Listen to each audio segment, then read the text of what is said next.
sent regularly to the countries. In the context of the St. Petersburg International Economic Forum and Eastern Economic Forum, we have business dialogues with the association on the platform of the Business Investment Summit of ASEAN that is annually held at the same time as the ASEAN summits. We organize thematic sessions on the issues of Russia-ASEAN interaction. I would also like to say that at the MGIMO University of the Foreign Ministry, since 2010, there is an ASEAN Center that promotes humanitarian, cultural, and scientific interaction. With its participation in 2018, Russia-ASEAN Research Centers Network was created in 2023. A master's program was started in the University Political Economy of Strategic Partnership Russia-ASEAN. Let's continue with Ukraine. Ukrainian neo-Nazi regime, with the active support, with the sponsorship of their Western supervisors, continues terrorizing civilians, as well as the civilian infrastructure. This is absolutely clearly formulated. Over the past week, the UAF affected 2,077 of our citizens, 43 killed, 234 injured, including 18 minors. I'm going to give you specific facts, so that there, in the states of world minority, would say that they do not know anything. Belgorod region, the 3rd of 9th of June, the strikes of the UAF, 6 people killed, more than 30, including 2 teenagers, injured. Bryansk region, June the 3rd, the 9th, the enemy drones affected 13 people, among them 6 kids. DPR, June the 3rd, the 9th, UAF attacks, 9 people killed, more than 25 injured, including 2 teenagers. Zaporizhia region, the same period, UAF attacks, 2 killed, 9 injured. Kursk region, June 3rd, June 9th, attacks of UAF killed 4 people, including 2 machine operators working the field, 12 injured. Leningrad region, 6th of June, terrorist attack of Ukrainian drones, 4 people injured, including a kid. LPR, June 3rd, 9th, UAF shellings, 2 killed, 6 injured, including 2 teenagers.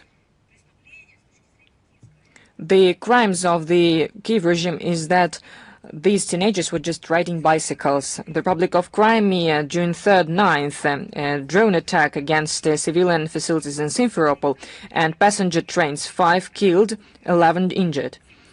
Sebastopol, 6th of June, a drone attack, 2 people injured. St. Petersburg, 6th of June, UAV attack, 3 injured. Tver region, the 6th of June, a UAV attack, 1 person killed. Kherson region, June 3rd, 9th, air attacks and shelling, 6 people killed, no less than 12 injured.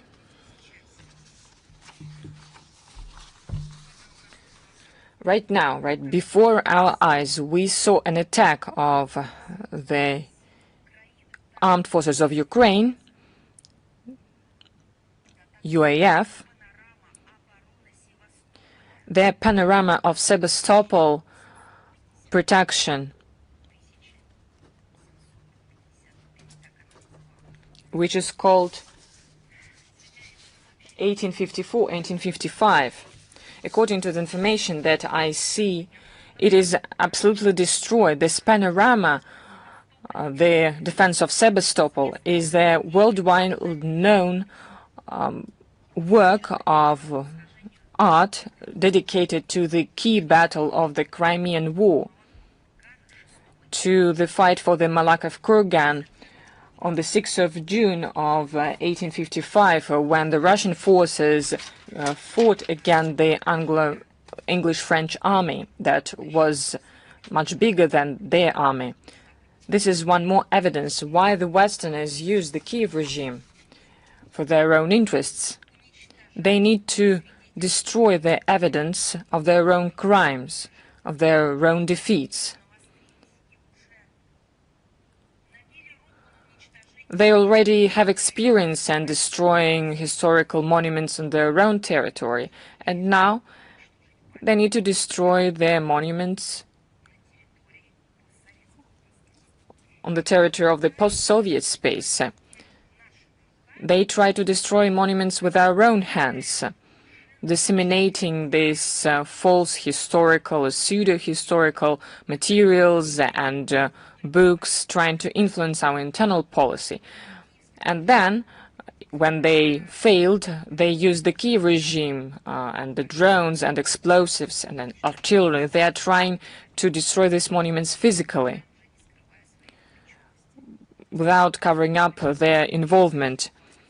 This is another barbarian act committed by the Kiev regime against a civilian facility. As the head of Sebastopol said, the barbarians affected a thing that really is valued by the residents of the city, trying to destroy our essence. Only these frenzied people could do something like this and attack a museum.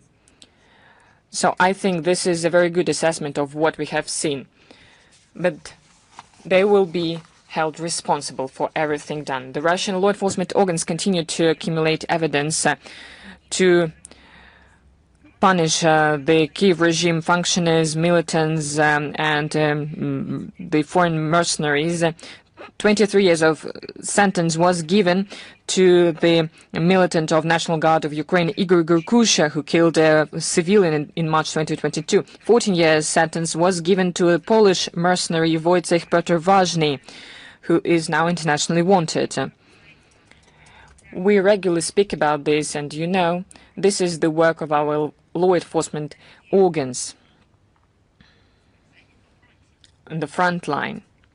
In the front, brothers, sisters, they work. This is what was said by our president. The barbarianism continues in Ukraine, and it is something that they do against themselves, in fact. The 6th of June is a celebration of the world level. This is the birth of the great Russian poet Alexander Pushkin. Traditionally, we celebrate the day of the Russian language this day. And I would like to remind that Pushkin is not just our heritage. The Russian language is not only our heritage. This is a world language. This is a language of the UN. But the Kiev regime that started war against everything related to Russia, first of all, the Russian language, Pushkin is a personal enemy, and the 6th of June for them is not a celebration, is not a national day. It is an important day for the whole world, but not for the Kiev regime. So the monuments to this great poet in Ukraine are being destroyed with maniacal methodicalness. They didn't even spare the monument in Odessa. And why shouldn't they have it destroyed? Because it is located in the borders of the UNESCO World Heritage object, and it was built in the end of the 19th century on the money of the residents of the city. And during all these decades and the centuries, there was an inscription to Alexander Pushkin from the residents of Odessa. But the Kiev regime deprived the residents of Odessa of this monument. The Kiev regime also deprived the residents of Odessa of their citizenship, of their position as citizens, of understanding of the fact what is a citizen. They deprive them of their historical memory, consciousness. Is there a cure for this? Resistance, even internal resistance. Understanding that this is a real, true act of barbarianism of the 21st century. Under this sign of depushkinization, we see a fight against culture, Russian language, Russian literature, historical memory, the heritage of the civilization. The June 1st, the Odessa court banned the organization Ismail Pushkin Society. It is its name which dealt this organization researched the works of the poet. This is their only crime. They were researching Russian literature, Slavic culture. And also there was a club of young Pushkinists in the context of this organization. So why has it become something illegal? This organization existed for 29 years. As Zelensky said, can we say that it has something to do with communism ideology, the Soviet times, maybe some kind of Russian imperialism? No, it existed for 29 years, so these are modern times. This is new Ukraine that was independent and created itself, the organization like this. But the SBU saw in this a threat to national security, in the fact that they were researching the works of Alexander Pushkin. June the 2nd, the Poltava city council introduced a ban on the Russian contact in the city. So it was not something related to the content, but the fact it was related to the Russian language. They're speaking about the public use of Russian films, music, books, theater performances. Sprachenführer Yelena Ivanovska, that everyone knows, declared it, and she said before these bans are only viable for the Russian products. They do not concern the content in the Russian language, as she said, that was produced in Ukraine. According to her plan, the use of the Russian language must be paid. She proposes increasing fines for violating language legislation tenfold. According to media reports, the corresponding proposal has already been submitted to Parliament. The next step apparently will be fines for thinking in Russian. In his immortal works, Alexander Pushkin celebrated the ideals of love, friendship, honor, and loyalty to duty and the fatherland, and freedom, by the way. These values, as we see, are alien to the Kiev political party that usurped power and turned into a junta. They have different guiding principles. For example, Ivan Mazepa, who in modern Ukraine has been elevated to the rank of a national hero alongside Nazis like Stepan Bandera, Roman Shukevich, and various Petluras and Melniks and so on and so forth. And Alexander Pushkin wrote about this differently in his Poltava poem, that he loves nothing, that he is ready to shed blood like water, that he despises freedom, that there is no fatherland for him. This was said about the traitor Ivan Mazepa. It is him that, how Pushkin characterized him, and it is him that Ukrainian nationalists worship, not Pushkin but Mazepa. And his remains they want to rebury in the so-called pantheon of outstanding Ukrainians. But surely what was said could also be applied to the representatives of Vladimir Zelensky's current regime, who, to please their Western masters, are ready to shed the blood of ordinary Ukrainians like water, to renounce their history, their faith, and their native language. Therefore, it is important for the usurpers to erase all memory of the great poet and his work, so that people, when studying his personality, do not draw such dangerous parallels for the Kiev regime, which present themselves quite naturally. Russian-speaking residents of Kiev clearly expressed their attitude towards the discriminatory policy of the Kiev authorities aimed at eradicating everything Russian on behalf of millions of their compatriots speaking in their native language. They posted a video greeting for Russian Language Day on social media and urged the President's office to stop humiliating the Russian citizens of Ukraine. I believe that there could be no other reaction, but I have a personal question to UNESCO.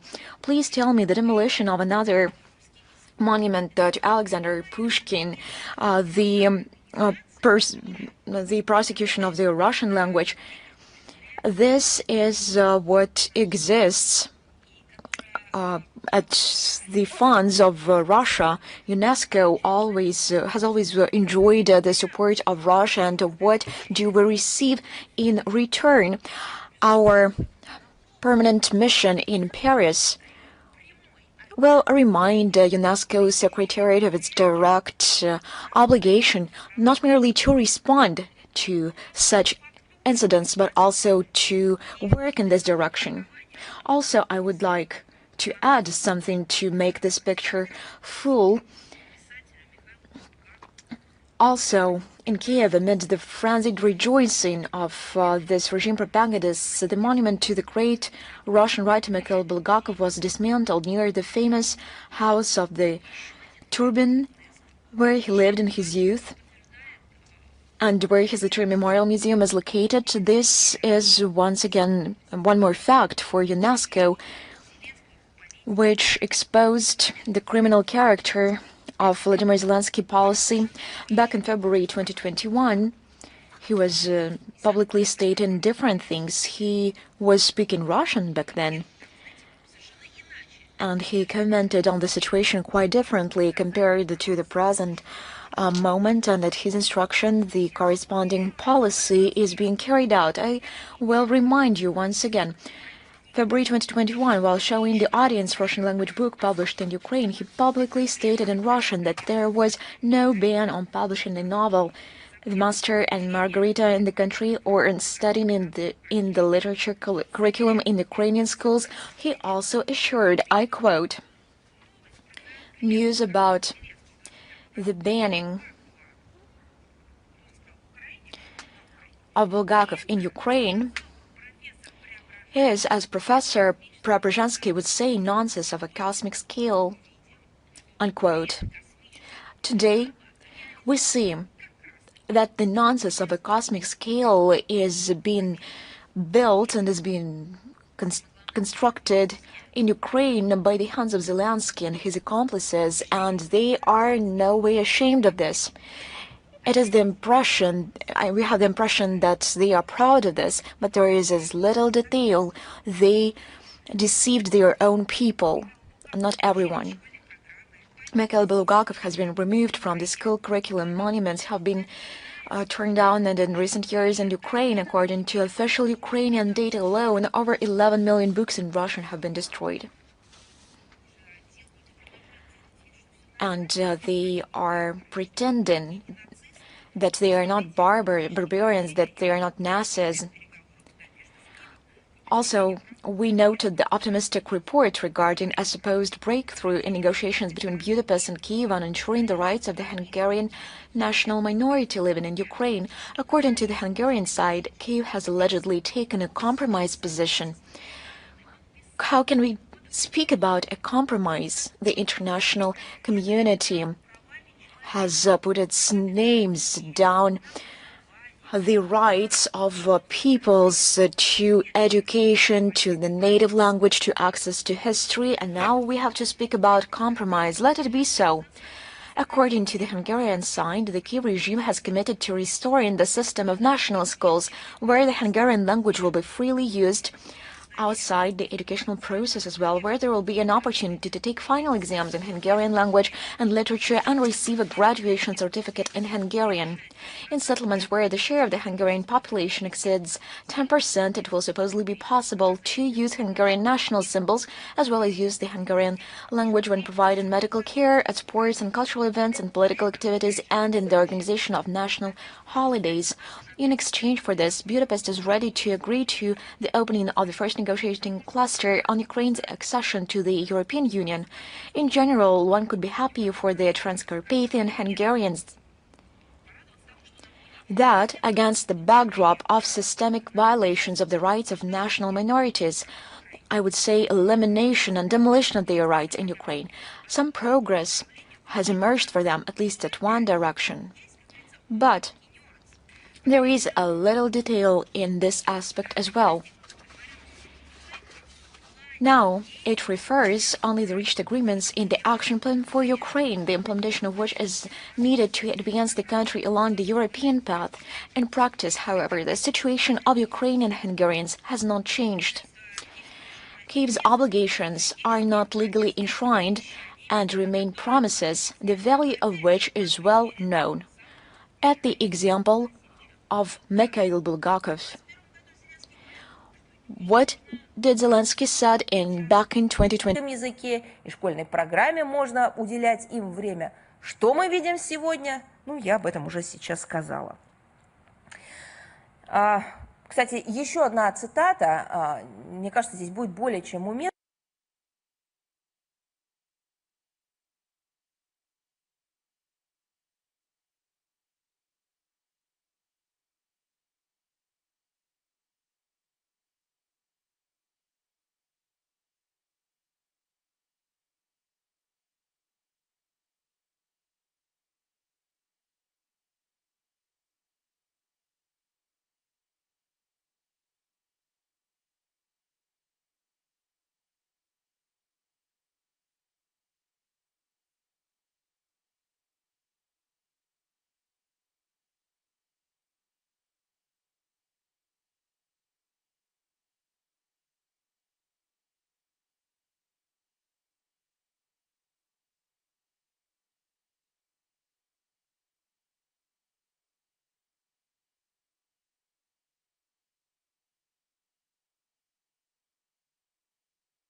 Peoples, they are trying to systemize and reincarnate and rebury the embassy of Ukraine in Paris marked the 8th on May 27th. How one could believe of Semyon Petlura? They organized the ceremony under the Arc of Triumph, as well as at his grave in the Montparnasse Cemetery. The Ukrainian ambassador was accompanied by the 152nd Separate Semyon Petlura Brigade, carrying battle flags along with local clergy from the Ukrainian Greek Catholic Church and the Orthodox Church of Ukraine. And on May 28th, the Ukrainian Cultural Center in Paris hosted a presentation of a book by a lawyer of Ukrainian descent, Gilles Antonovich, titled The Petlura File, Ukraine, the French Case, 1926-1927. This publication represents yet another clumsy attempt to rehabilitate Semyon Petlura, absolve him of responsibility for all the atrocities and mass Jewish pogroms and attacks, to mold this predecessor Bandera into the image of a national hero who supposedly laid the foundations for a democratic and Western-centered, Western-leaning Ukraine. Naturally, the French media did not miss the opportunity to widely disseminate this pseudo-scientific information. It is noteworthy that for French press there is no room for the tragedy in Starobelsk that claimed lives of 21 children, college students. No, there was no room for that. But to put this unworthy information about Petlura on the pages of their newspapers, yes, they have ink and paper for that. Simultaneously with the events glorifying Semyon Petlura, a monument to the remarkable Russian writer Mikhail Bulgakov was dismantled. At the same time, Bulgakov despised Petlura, and in his novel The White Guard, he explained quite clearly why everything which I have mentioned is in direct connection. Kiev regime and its so-called heroes, and for all of us, for all normal people, the overwhelming majority, everything is clear with them. However, we would advise the French authorities to check their historical facts, to read more before approving ceremonies that undermine the credibility of the Fifth Republic itself. Speaking about sponsors of the Kiev regime, as we all know, Canada positions itself as a highly peaceful country. It takes pride in its participation in peacekeeping operations, expresses concern over the dangers posed by anti-personnel mines, and calls for strict compliance with the UN Charter and international humanitarian law, including Ukraine. In general, it actively champions universal prosperity, democracy, and world peace. And now, just the other day, we learned that this supposedly peace-loving country became party. You think out to what? Not the humanitarian project to help the victims of the Starobelsk attack carried out by the Kiev regime. They arranged to establish a production facility for strike and reconnaissance unmanned aerial vehicles on its territory. These very aerial vehicles they used to kill children, civilians, maternity homes, hospitals. The very aerial vehicles they use to strike paramedics, firefighters, rescue services. On May 25th, with the support of the Canadian Department of National Defence, a joint venture was established within private company Sentinel from the Canadian province of Ontario and the Kiev-based company Aerologics. They signed an agreement on intellectual property and licensing, which includes knowledge and experience sharing. The Canadians provide the know-how in composite materials and manufacturing methods, while neo-Nazis provide knowledge of actual combat conditions. They will share how they carry out terrorist attacks. And this so-called knowledge, how to kill civilians by drones, how to strike civilian infrastructure, they are in abundance. However, for some reason, Ottawa fails to recall the principles of international humanitarian law in this context. As we can see, in the field of development and manufacturing these relatively inexpensive but highly effective 21st century instruments of murder, the state, which fears, in the words of its prime minister, being on the menu, is clearly unwilling to fall behind. As a result of the deal, the Canadians acquire a profitable military production facility in their own soil, while the Ukrainians hide their much-needed strategic reserve of military resources from Russian strikes on another continent, in a third country that supposedly is not a party to the conflict. How come? How come? We see it all, we know it all, we make the corresponding conclusions. The new joint venture plans to produce several thousand UAVs per year. The Canadians intend to begin rolling out the products, and I must emphasize these are deadly, multi-purpose, low-flying, fixed-wing drones with a range of up to 500 kilometers before the end of this year. You know, this refers to the New Year Act of peace-loving. The Canadian Military Department will purchase the finished items from Sentinel and transfer them to the Ukrainian Armed Forces free of charge. All products will be supplied to Ukraine, especially for use against the armed forces of the Russian Federation. But to put it in plain terms, to kill Russians. Do you remember how George Bush Jr. said that the goal of the Kiev regime is to kill as many Russians as possible? Thus, as we can see, Canada has moved to a qualitatively new level of involvement in the Ukrainian crisis. All masks have been discarded, and the true-based nature of what is by no means a peace-loving state, but rather a warmonger, seeking to further fuel the Russian-Ukrainian conflict by all possible means has been laid bare. We reserve the right to an adequate response, and we will factor these new circumstances into our military political planning, and we will for sure publish the correspondent addresses of these production facilities on the territory of Canada. People must know about this. The situation around Moldova. On June the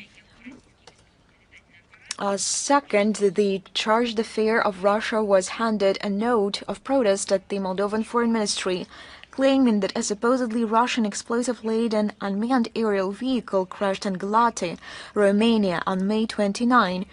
So, I would just recall you. So, an incident occurs in Romania and not Moldova, yet Chisinau sounds the alarm, and Chisinau is not interested in the fact that they are being drawn into a anti-peace-loving course, which is not peculiar to Moldova.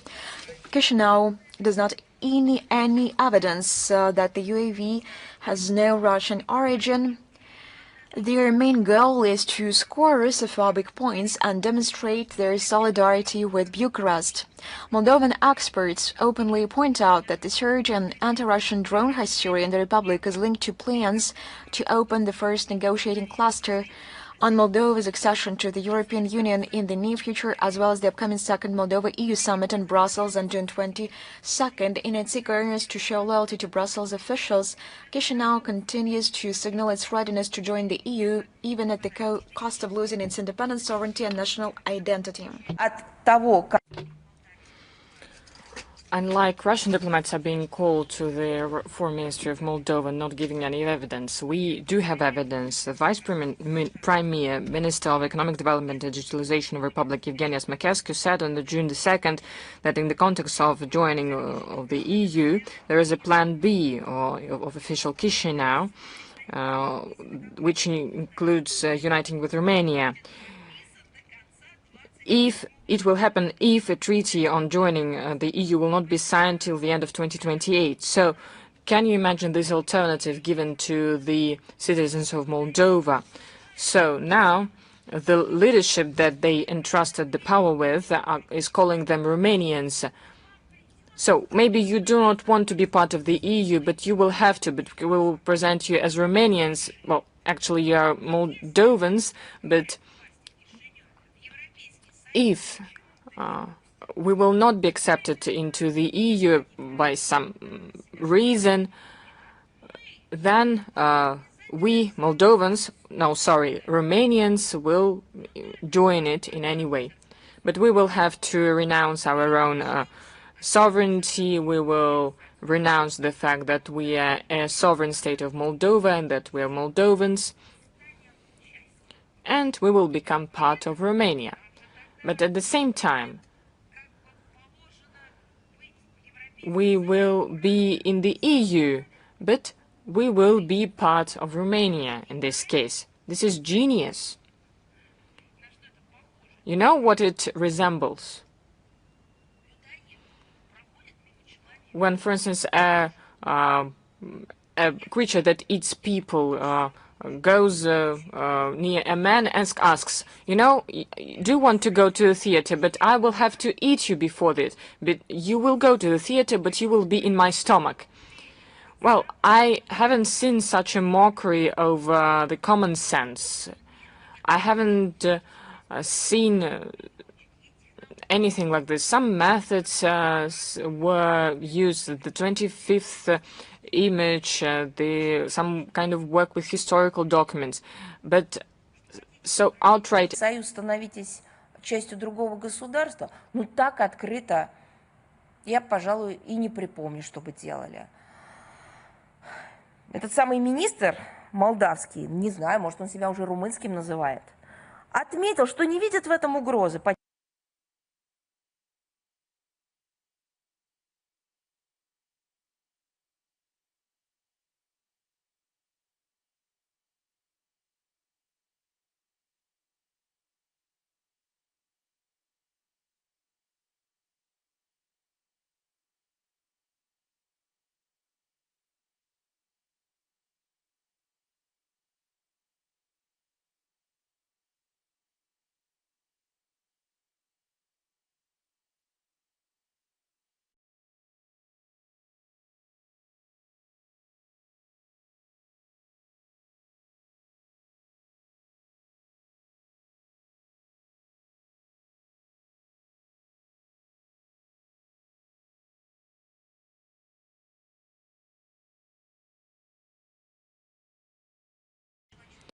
Where are all these human rights protection services?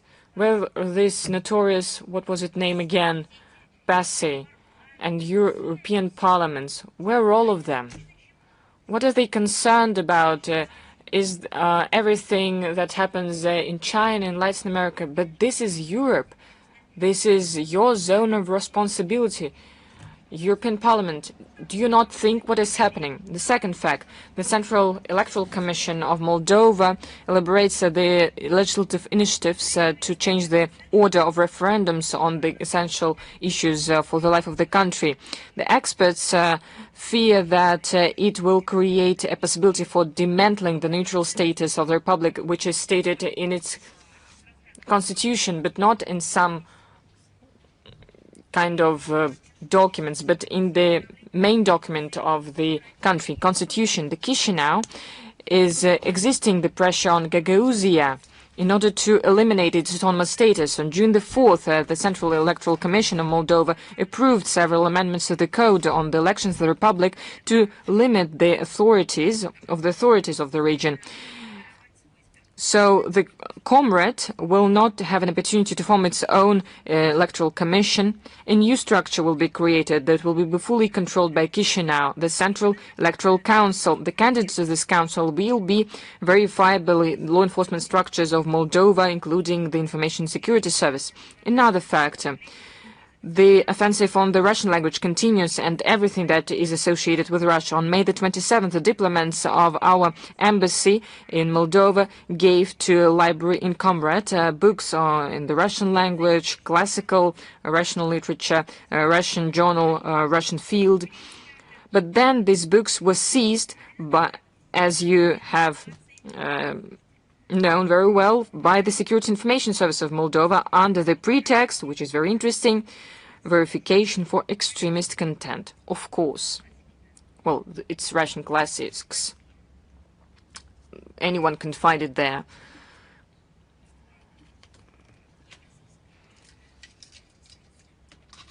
It's like a Goebbels structure to create punishment organizations under the pretext of information work. These are all types of anti-utopias and utopias that were described by Orwell and many others, like the Ministry of Truth and the same. So the Chisinau regime's everything to gain points before Brussels in order to join this European family. And in fact, the existence of Moldova is on the map right now.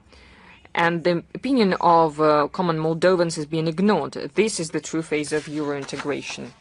Well, if we're speaking about human rights, well, as we're speaking about the European continent, attention is not being paid to this problem, but we, with our Belarus colleagues, have prepared the third joint report on the situation with the human rights in certain countries. It was prepared by the foreign ministers of two countries. This continuation of annual work of our ministries to draw attention of the international community to the real threats in this sphere. This report will be presented on June the 30th, as well as on July the 7th and July the 9th in the Executive Committee of CIS in Minsk, in the headquarters of the OSCE in Vienna, and on the margins of the 62nd session of the UN Council on Human Rights in Geneva. There is additional materials in this regard. We have gathered information about the serious problems of the modern times, the decimation of ideology that justifies inequality. In fact, we see racism, discrimination, lack of tolerance. The danger is that this ideology and methods are being used by the West to preserve the dominance that they have lost, and they are trying to return it at any cost. Now through direct colonial exploitation, and now through neo-colonial means and practices. They want to continue these 500 years of dominance. The threat is seen by the West in the sovereignty, independence of the countries that in their history, by their labor, their fight, have gained the right to be sovereign and independent. The confrontation is increasing. Прямого силового вмешательства, а порой просто похищения законных руководителей. Такая циничная практика наблюдается на Украине, в Ближнем Востоке, в Центральной Азии, на Южном Кавказе, конечно, в Латинской Америке. Запад, который дискредитировал собственную модель развития и, конечно,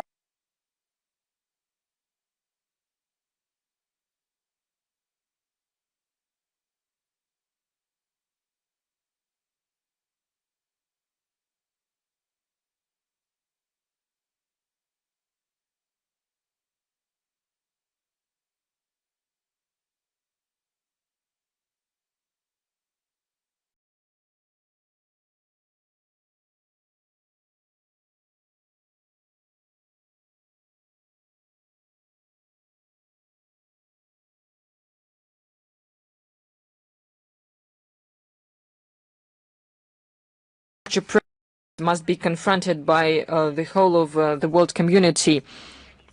Only this way we can eradicate colonialism and to prevent the subjugation of international law. This report, unlike the so-called Western surveys, is not used for moralizing anyone. It is based on the NGO materials and the recommendation of the UN human rights protection mechanisms. It generalizes the fact of violations. And as for the moral assessment, the readers will have their own assessment of it. This comment and this report will be presented in our resource on June the 15th, so follow our website. An important date for the SCO, it's the 25 years of this organization that we're going to celebrate in a few days on June the 15th. It started in the format of 6 states: Russia, Kazakhstan, China, Kyrgyzstan, Tajikistan, and Uzbekistan. Today, SCO is a powerful regional association. Over this period, the organization was also joined by other countries: Belarus, India, Iran, Pakistan.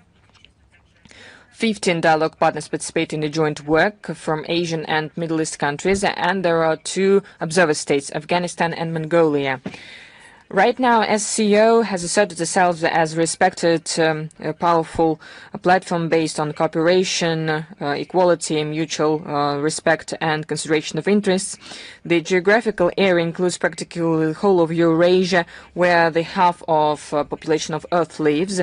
The share of participants of this association in the GDP reached a third, and this association is very attractive because there are many, more than 10 applications to join it. We do everything to strengthen the role in promoting the process of sustainable growth and forming multiple world order. The organization becomes a fundament for building an Eurasia of a balanced architecture of equal, indivisible security, stability that ensures the interests of the maximum number of countries. The social economic fundament of this system is going to be the Great Eurasian Partnership, based on close cooperation of states and multilateral associations of the regions and convergence of national strategies. Specific measures for further development of interaction in the spheres of policy, security, economy, and cultural humanitarian ties will be considered at the next session of the Council of Heads of State and the summit in the format of SCO Plus, celebrated, will be held in Bishkek on August 31st, September 1st, and the Council of Heads of State in October 19th, 20th in Dushanbe. A contribution to strengthen economic and business cooperation in the SCO area was a special thematic session organized by initiative of the Trade and Commerce Chamber of Russia on the 4th of June during the St. Petersburg International Economic Forum. Russia will continue to supporting the presidency of Kyrgyzstan that is being held under the motto of 25 years of SCO, together to the sustainable peace, development and prosperity. We are concerned that together we will give additional momentum and dynamics to its further evolution. Another important date, on the 17th of June this year, we will celebrate 90 years since the birth of an eminent philologist, the first female rector of St. Petersburg State University, the president of the National Association of Teachers of the Russian Language, and the founder of the Foundation Russian World, Lyudmila Verbitskaya.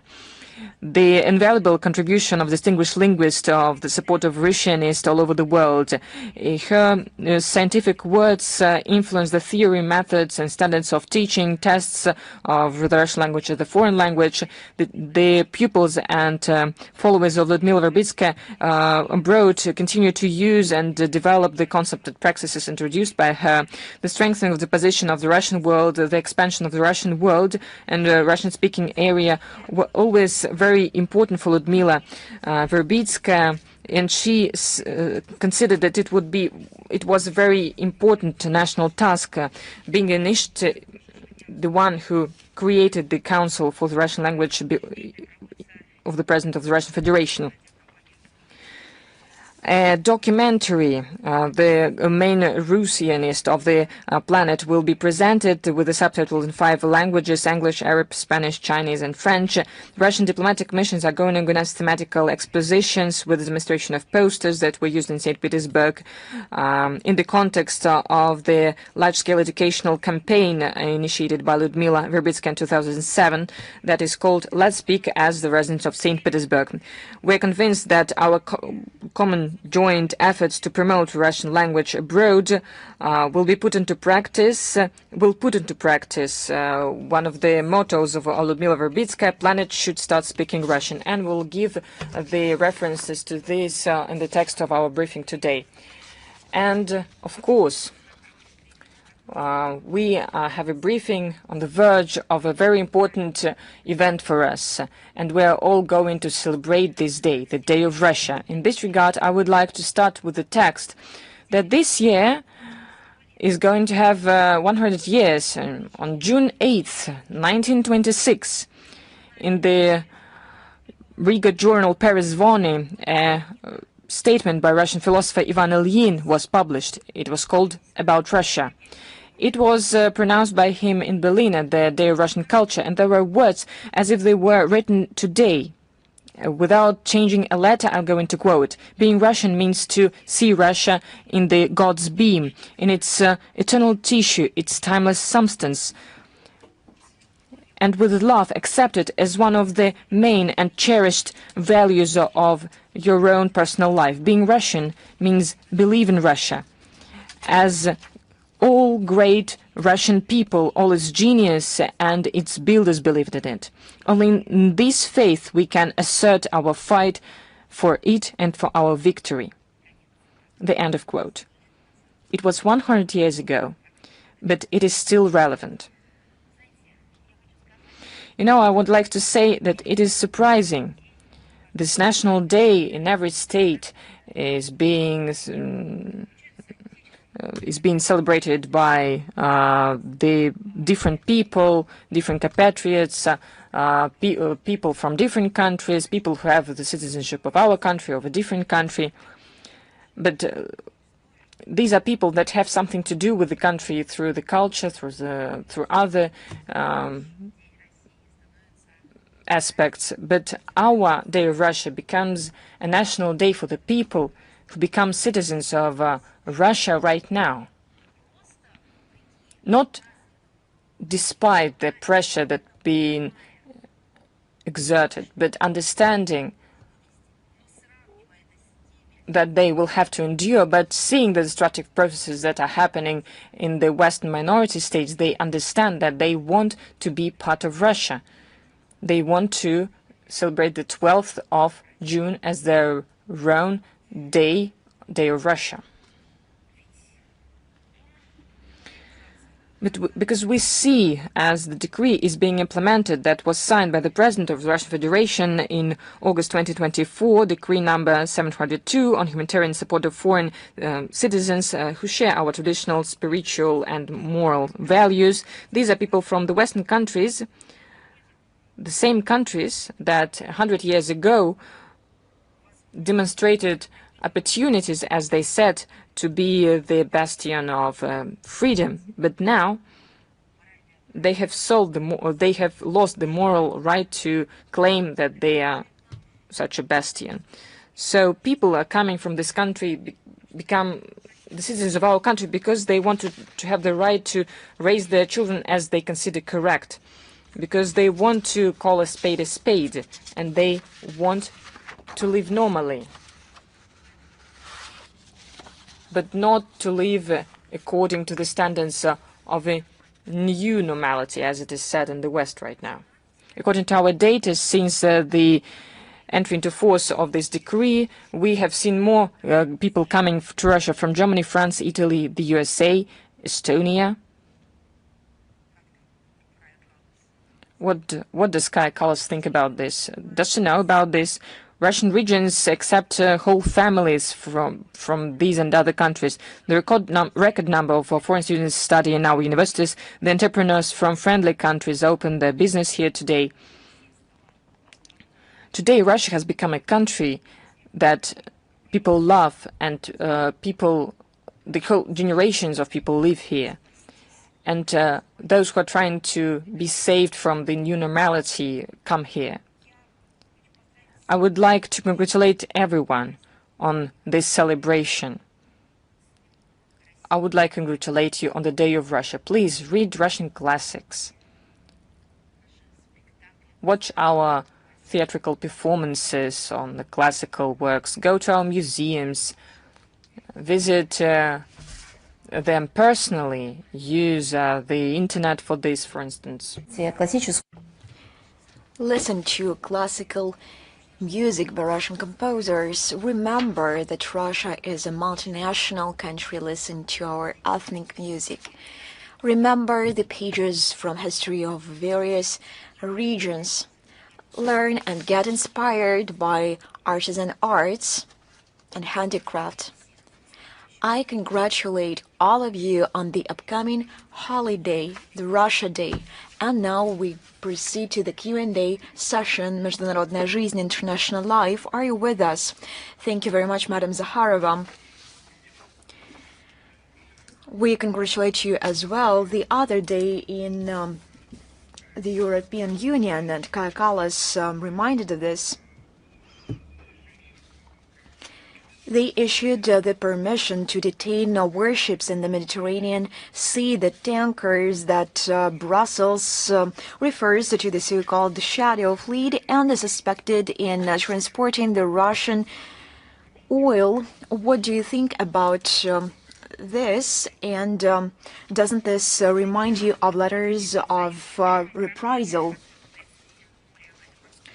Speaking about the operation of the European Union deployed in the Mediterranean Sea of their naval operation Irina in order to inspect and seize warships is the blatant violation of international law. Let me remind you that the objectives of the so-called Irina, reaffirmed by the United Nations Security Council, I would quote this: control of embargo observance on sending arms and equipment to Libya, monitoring observance and data collection when it comes to illegitimate export from Libyan crude oil and oil products, and also inspecting illegal human trafficking in open seas. This mandate expired this past May. Any activities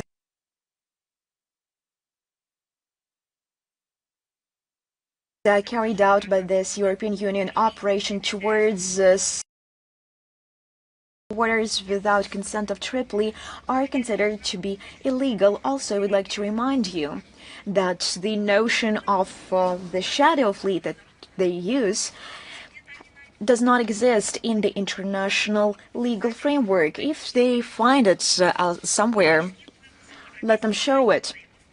This is the political fiction of the European Union and its member states of this Russophobic minority.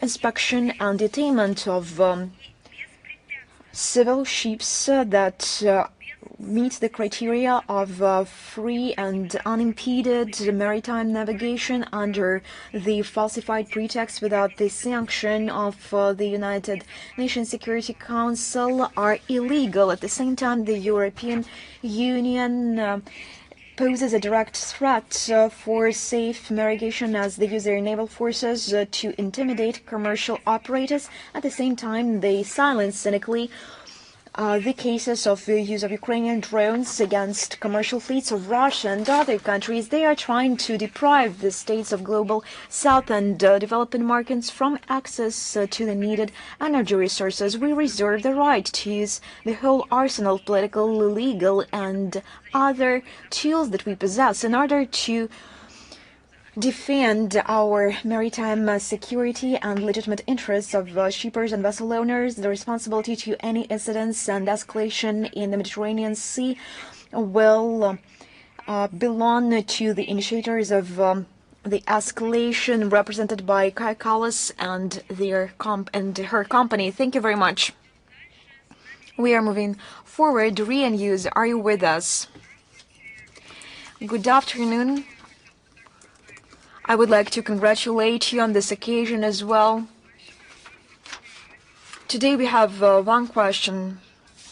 On June 16, 2006, the Russian-Kazakhstan intergovernmental agreement entered into force, launching the Eurasian Development Bank. How would you comment on this anniversary?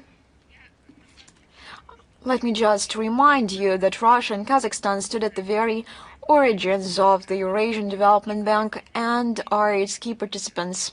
Between 2009 and 2011, Armenia, Tajikistan, Belarus, and Kyrgyzstan joined. In 2025, last year, Uzbekistan also became a member. Currently, Oman is completing domestic procedures to become a shareholder of the Eurasian Development Bank. Thus, the financial institution will soon significantly expand its geography and expertise correspondingly. Over its 20 years of existence, the bank has become one of the key development institutions in the region and has proven the strong demand for its analytical capabilities. We have to note that the EDB's unwavering priority has always been the implementation of projects with an integration effect. From a sectoral perspective, the largest share of investments goes to initiatives in the mining and chemical industries, energy transport, and the financial sector. Despite illegitimate unilateral measures imposed by Western countries against individual member states of the bank, the EDB's loan portfolio has shown stable positive dynamics in recent years. The financial institution has already reached the mark of $21 billion in approved financing from 2022 to 2025. The volume of loans issued by the bank amounted to $9.15 billion, which is 1.5 times more than the estimates for 2018-2021. Thank you so much. Союзный TV channel, are you with us?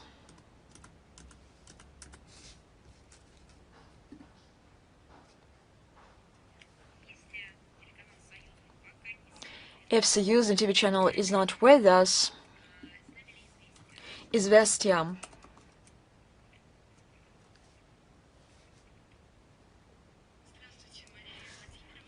Good afternoon, Madam Zakharova. Let me also congratulate you on the upcoming holiday.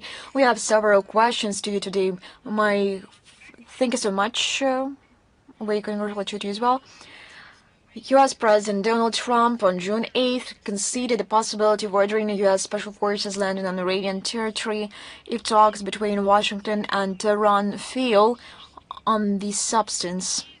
What long-term consequences for regional security does Moscow foresee if the threat of U.S. Special Forces landing in Iran materializes? What measures of international cooperation is Russia prepared to offer to prevent an armed conflict in the event of the talks? If the talks fail, I have already given our assessments of the situation in the opening part. Russian Federation consistently and fundamentally proceeds from the necessity of resolving the current crisis surrounding Iran, which was provoked by U.S. and Israel without any foundation. They committed an act of aggression against a sovereign state through strictly diplomatic means. We belief that this crisis should be solved by diplomatic means. We regularly conveyed this position to the American side at all levels. Despite the ongoing negotiation process, this situation remains extremely volatile. Any ground operation would mean a further escalation of tension, which is fraught with irreparable consequences not only for each of the parties involved, but also undoubtedly for regional and global security.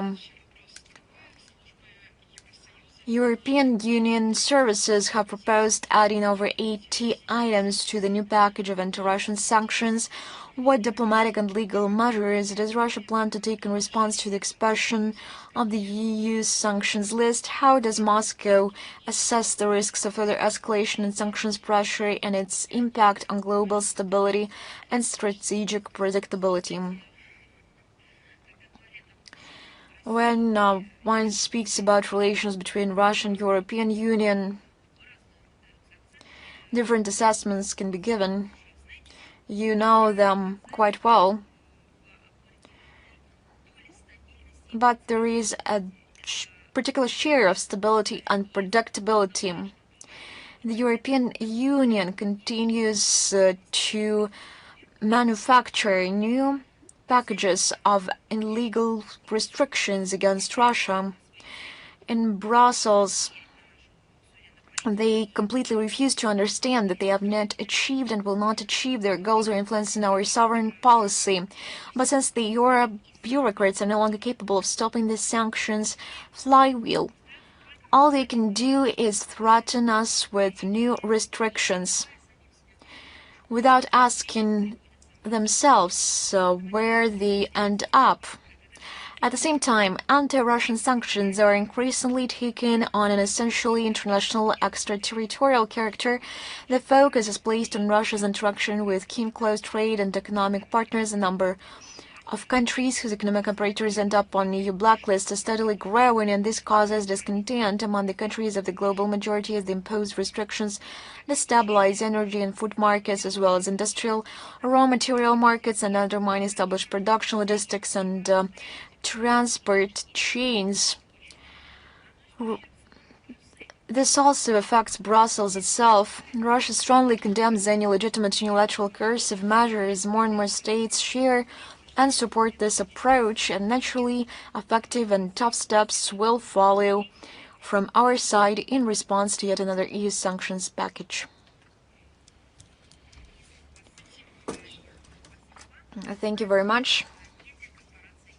China Media Corporation, are you with us? Good afternoon, Madam Zakharova.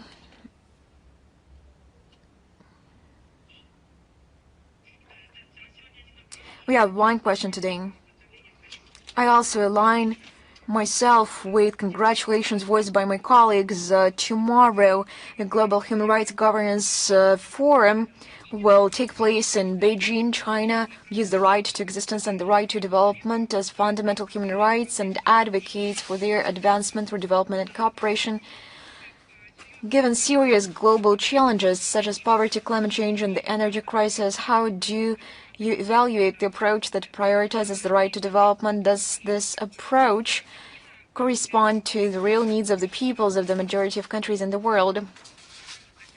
Russia strictly adheres to the norms of international law. We proceed from the fundamental premise that all human rights, civil and political, social, economic, cultural, as well as the right to development, are universal, indivisible, interdependent, and interrelated. The UN Declaration on the Right to Development of December 4th, 1986 defines it as an inalienable human right by virtue of which every human person and all peoples are entitled to participate in, contribute to, and enjoy economic, social, cultural, and political development in which all human rights and fundamental freedoms can be fully realized. In other words, this right is primarily a matter of having the appropriate opportunities. It must seem funny and tricky to comment on this subject in response to as right after my response to the question on the legitimate sanctions introduced by the West, they impose against peoples, thus hindering their opportunities for development. Unfortunately, despite the fact that 4 decades have passed since the adoption of the declaration, we cannot yet speak of its realization, and we understand why. Because there are such actors that undermine the whole process. I mean, the Western minority in rhetoric, they never abandon lofty words dealing with human rights, but in reality, they undermine these human rights. As of today, a number of systemic problems preventing the initiation of this process remain unresolved, and they have been exacerbated due to concrete actions, not because some circumstances made them fail, but due to man-made processes due to the position of Western minority. For instance, there is no universally recognized consensus regarding the right to development. As is well known, the countries of the collective West traditionally neglect economic, social, and cultural rights in favor of political and civil ones. But now, they neglect all rights.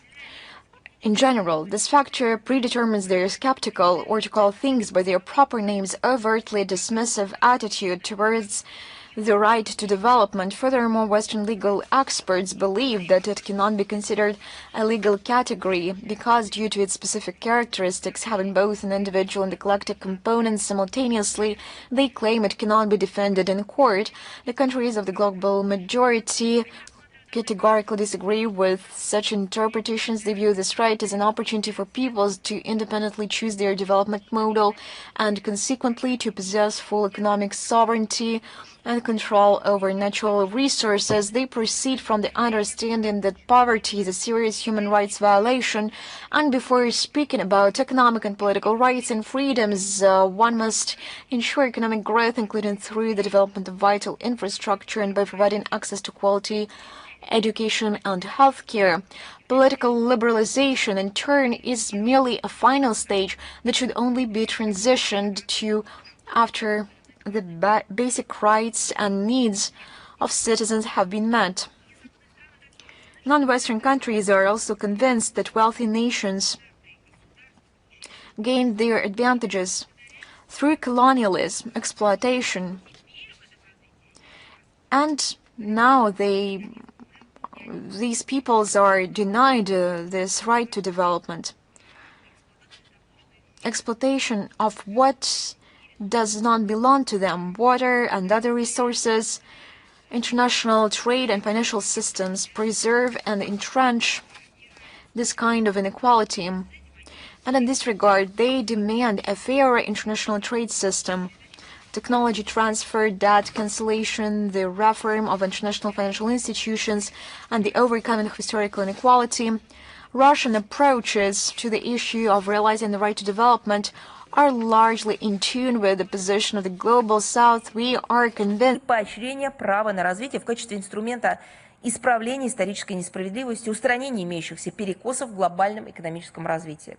Сегодня положение декларации актуально как никогда. И пример, например, опять же, пример Китая служит наглядным свидетельством того, каких успехов можно достичь, когда право на развитие становится приоритетом.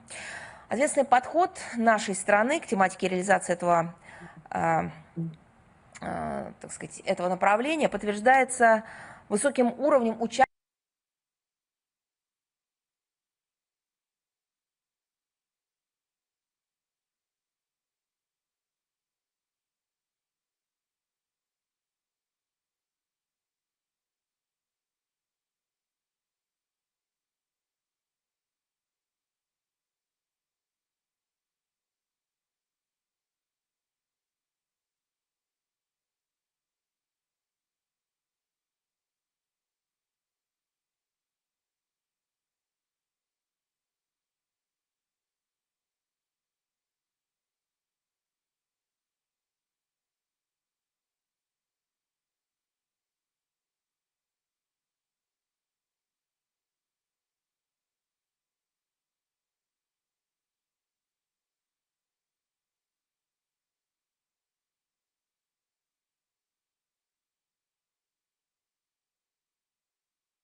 have already collaborated on the film Red Silk. Are there other plans for cooperation? What proposals do you have for strengthening cooperation between China and Russia in the humanitarian sphere? Thank you. Russian-Chinese cooperation in the field of film production takes a special place in our humanitarian ties between our countries. The holding of the cross years of culture in 2024-2025 has given bilateral cooperation in this area a new dynamic and a new quality of development. In May 2025, as you justly put it, during the visit of President Xi Jinping to Moscow, an action plan for joint film production between the Ministry of Culture of the Russian Federation and the China Film Administration up to 2030 was adopted. The memorandum you mentioned was signed exactly to further develop the agreements outlined in this document. There's another aspect that the pace set by the culture years is being preserved, and joint projects, the results of these joint projects are the film Red Silk, and there will be a continuation, a sequel to Black Silk, and I think that the production of this film in China have already finalized, as far as I know. And we hope that the viewers on both sides of the border will be interested in this film. We also work on other interesting cinema projects. I would also like to point out that our cooperation is large-scale and multifaceted in the sphere of the cinema. Representatives of the cinema industry participate actively in the competitions and the festivals in Russia and China. You have seen that our Russian films were presented at the Beijing International Cinema Festival on April 16, 25 this year. China's cinemas were presented at the Moscow International Film Festival.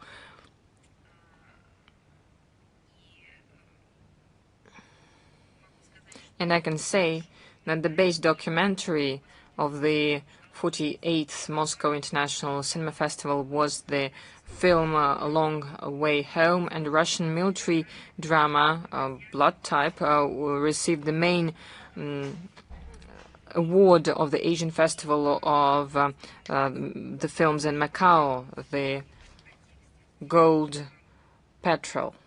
And we regularly have working meetings of cinema workers of both countries.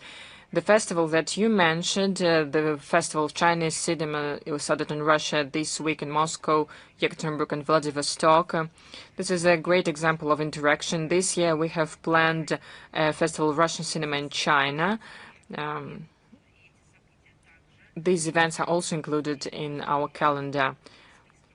I'm speaking about the list of the events for 2025 and 2026 in the context of the education years between Russia and China. Of course, all of this is used for raising awareness, education. Of course, this is also a way to enjoy ourselves, but at the same time, it includes this educational element. The task of this educational activity is to introduce the culture to the young people of both countries. We're neighbors, we have common history, we have good prospects, so let us wish these festivals to implement their tasks, and all the best. And I can remember the Chinese cinema producers who were on the festival, brilliant Butterfly. The previous year it was the first festival, and this year it is going to be presented once again, and all the countries can have an opportunity to send their films to this festival. And I can remember that there were Chinese film producers, and we were positively shocked by the attention that was given to their work in Moscow when the organizers of Diamond Butterfly received them. So what can we say? The high level of relations reached between our states allows to have good prospects in all the spheres of humanitarian interaction, including, of course, such a genre loved by the people as cinema. So we hope we will strengthen these dynamics, develop relevant ties in these and other spheres. Thank you very much. Rita, are you here? Madam Zakharova, good afternoon. We're here. We have a question about Syria. On Saturday, Russian-Syrian Business Council said that Moscow is going to have a full-scale support for the creation of logistic hub on the base of Port Tartus for dissemination of Russian goods in Syria and in the nearby markets, and to simplify settlements. Can we speak about the strengthening of trade and economic cooperation between Russia and Syria? What are the further plans of Russia regarding Syria, and what Russia is going to do with its military bases in Tartus and Maymin? Well, if you understand clearly that the military presence, military cooperation, usually from the point of view of information, is conducted in a closed format, understandably. We have spoken in detail about this topic during regular briefings, answering to the appearing questions. Our cooperation between Russia and Syria, is developing very actively. We are expanding multifaceted interaction between our countries, and this work continues. The state agencies as well as the entrepreneurs are involved in this activity. This is actively used to promote a Russian-Syrian Commission on Trade, Economic and Scientific and Technical Cooperation. In the contacts with Syrian partners, we discuss our presence in the Syrian Arab Republic in the context of possible reforming of the functions of the Russian military facilities. But of course, once again, these questions should be referred to our Ministry of Defense. Thank you. Thank you. Bold News are here. Yes, Madam Zakharova, I thank you. We congratulate you on the Day of Russia. You too. The State Court of Estonia supported the parliament, saying that the law on the breach of ties with the Moscow Patriarchy is a constitutional one, despite the position of the president who didn't sign the law. Is it a gross violation of the believers who want to preserve their spiritual tie with the Russian Orthodox Church, and how the foreign ministry can protect their compatriots? You know, everything that happens in Estonia, the native country of Kaja Kallas, I think that this country will be known for her as well, given the extraordinary nature of this political figure. Everything that has happened there causes just one thing, just one desire to say, well, have fear of the God. I think this phrase can be absolutely used in this sphere, because you cannot include politics in religion. There is no document that allows to do this, but there is a great number of documents that bans such kind of actions. We condemn such actions because they are going to violate such rights as the freedom of religion, the freedom of religious assembly. We will remind that Estonia participates in international agreements that regulate the interaction of the state with the religion. So, in fact, this country follows legal obligations to abstain from discrimination regarding religious organizations. However, Estonian authorities, I will remind, Estonia, the native country of Kaja Kallas, consciously violating the provisions of International Convention on Elimination of all the forms of racial discrimination of 1965, International Pact of Civil and Political Rights of 1966, European Convention on Human Rights of 1950, the Framework Convention on the Protection of National Minorities of the Council of Europe of 1995, and the Charter of the European Union on the fundamental rights of 2000. Now you understand why they're replacing international law with the rules-based order, because their rules contradict the right that, with their participation, was created. Russia will not turn a blind eye to it. We will raise the topic of the violation of rights and discrimination in Estonia of Orthodox Christian Church at the international platforms of the Third Committee of the UN General Assembly, UN Council on the Human Rights, and the OSCE Permanent Council, and in the context of human rights protection organizations. And also UNESCO has something to do on this track, so we will try to get an adequate reaction of the world community to the arbitrariness that happens in Estonia. So this is some demonic actions that are happening there. Thank you very much. Thank you. Portal News.ru, are you here? Good afternoon, Madam Zakharova. I congratulate you on the Day of Russia and the whole of diplomatic corps that is in Moscow and all over the world. Thank you very much. Thank you indeed. I congratulate everyone on this day, everyone who has something to do with it, and those who love our country. Thank you very much. Thank you. We have two questions. The first, the leaders of the UK, France and Germany, together with Zelensky, published a program statement with 5 basic conditions to start the process of settlement, supporting direct negotiations of Moscow and Kiev with the obligatory participation of the EU.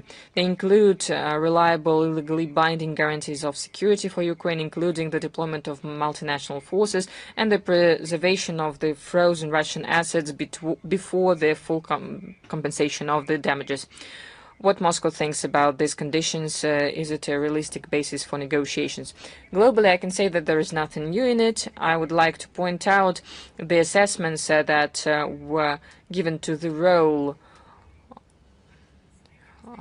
in the modern context. The President of Russia, he assessed the negotiation efforts of these countries,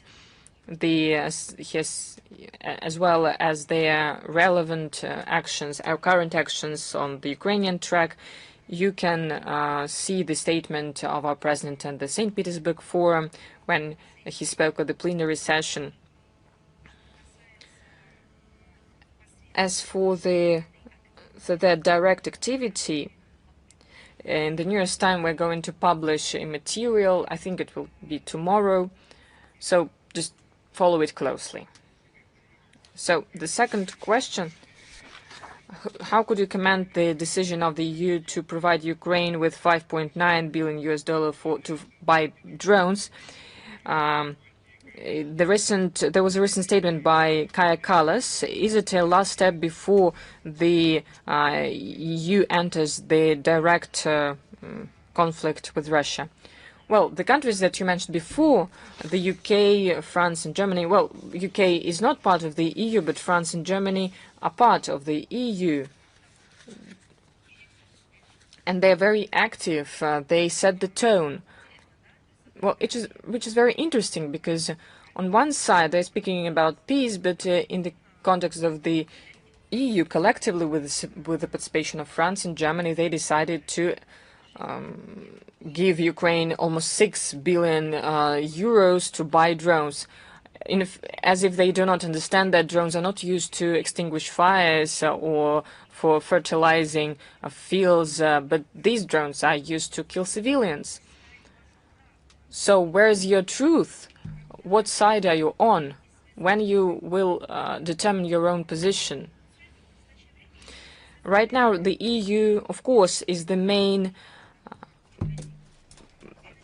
driving force of the Western party of war. So they are supporting the terrorist activity of Kiev afloat. They're supporting the economy of production. They're not investing in culture or education. They're not interested in the development of Ukraine in the sphere of social aspects. No, they're sponsoring the terrorist activity of the Kiev regime. If we take the June of 2026, the help of Ukraine to Ukraine from the EU and its member states for military purposes was 75 billion euros. So they could use this money to implement Minsk Accords and make Ukraine one of the leading economies, not of Europe, but of the whole world. They could create so many enterprises. They could bring their business there, education, digital companies. They could build ports, railway stations.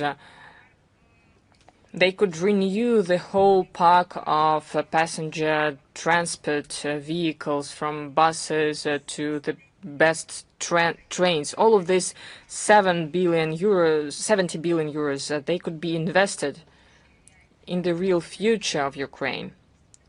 That would be an example of humanism, of the human rights, of freedom that the EU is bragging all the time about.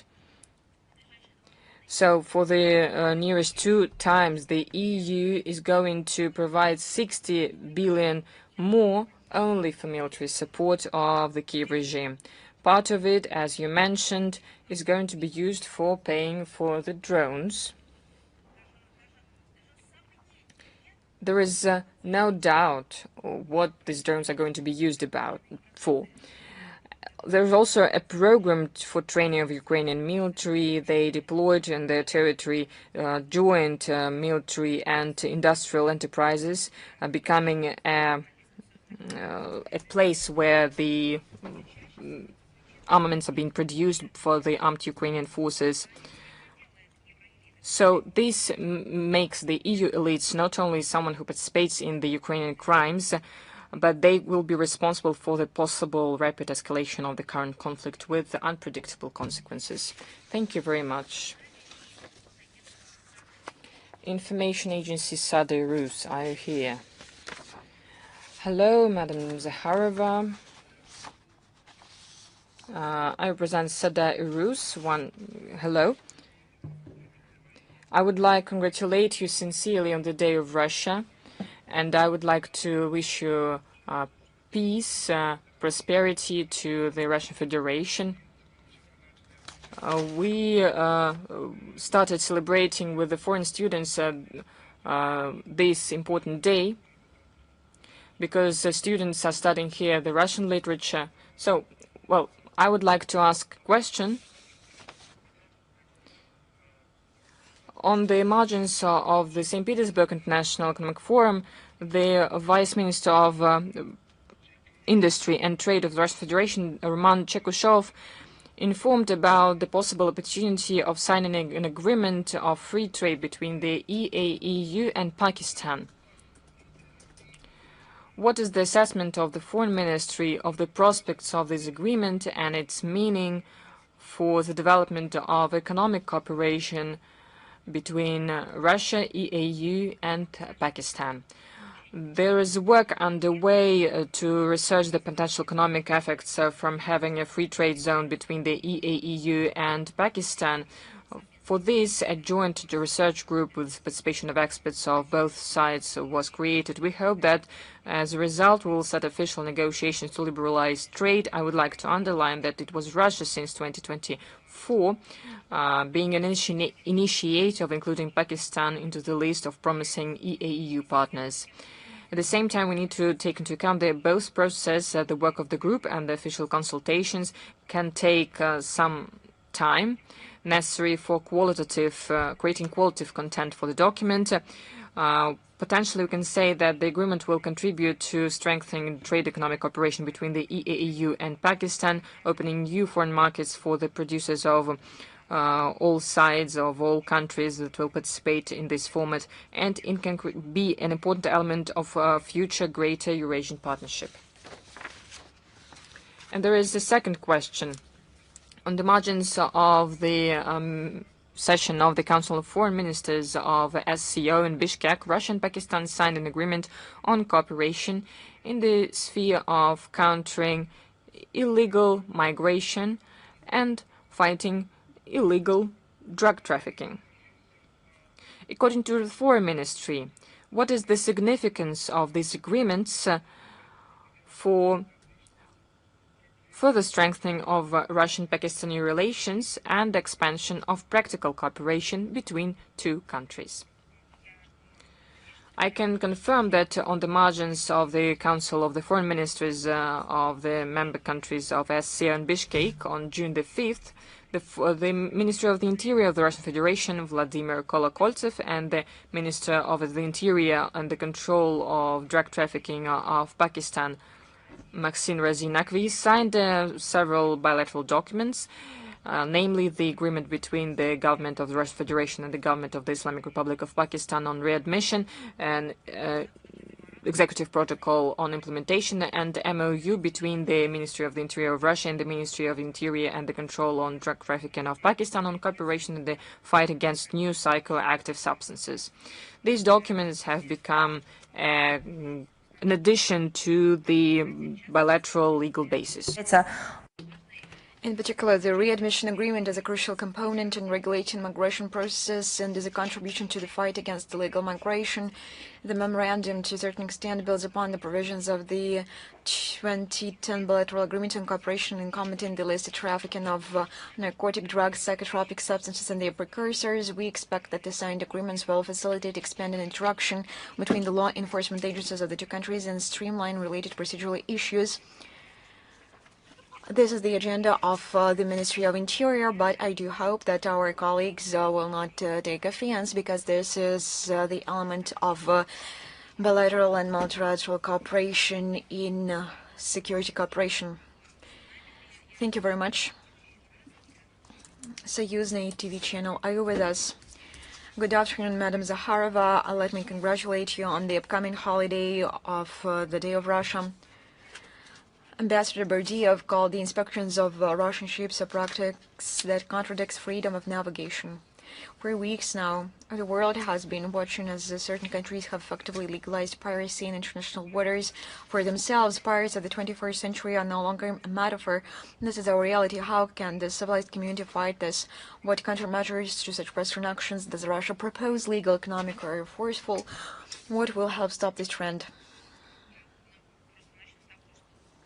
I will just begin by the fact that Ambassador at Large, Berdiev, has a very instructive and interesting TV channel. We will add a link to the text of today's briefing, and he shares his professional view on the development of international economic issues and other relevant agenda items. The position is not new and embodies Russia's consistent line on this issue. It is based on international law and centuries old established customs in this area, which have a clear and well-formed interpretation. As you know, freedom of navigation on the high seas and in international straits is an unshakable legal principle that no one seriously disputes today. Yes, they violate this principle, but the very principle itself is not violated. Essentially, it is a key guarantee for the stable functioning of global supply chains and markets, including for essential goods such as energy resources, food and fertilizers, everything one cannot go without. This is the implementation of human rights, right to food, to medical assistance, to development. The West consistently advocates for the unimpeded movement of commercial cargo vessels. And just look how outraged they were at the situation in the Hormuz Strait.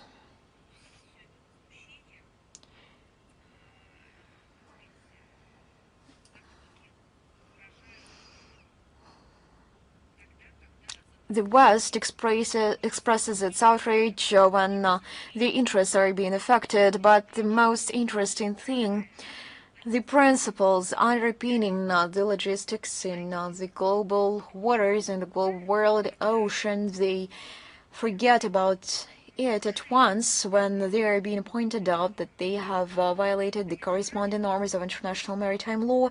They turn a blind eye to that, and they pretend that this question is not directed towards them, and we have already mentioned this quite often.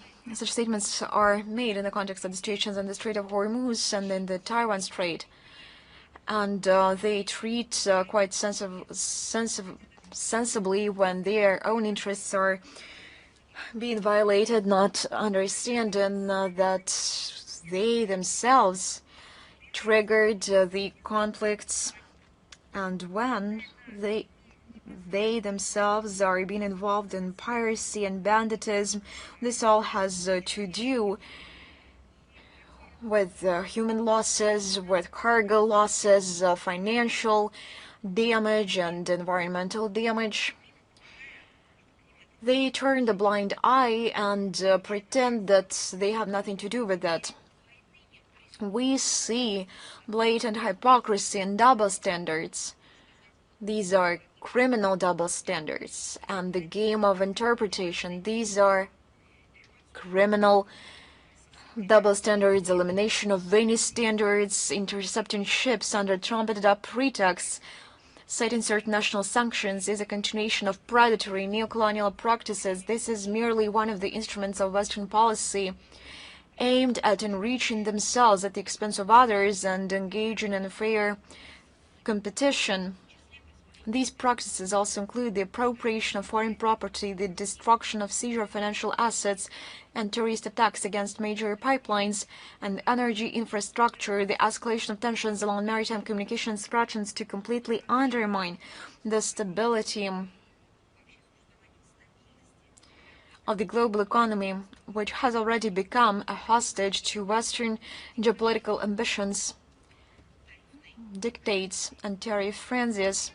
The Global South is becoming a direct victim of Western arbitrariness,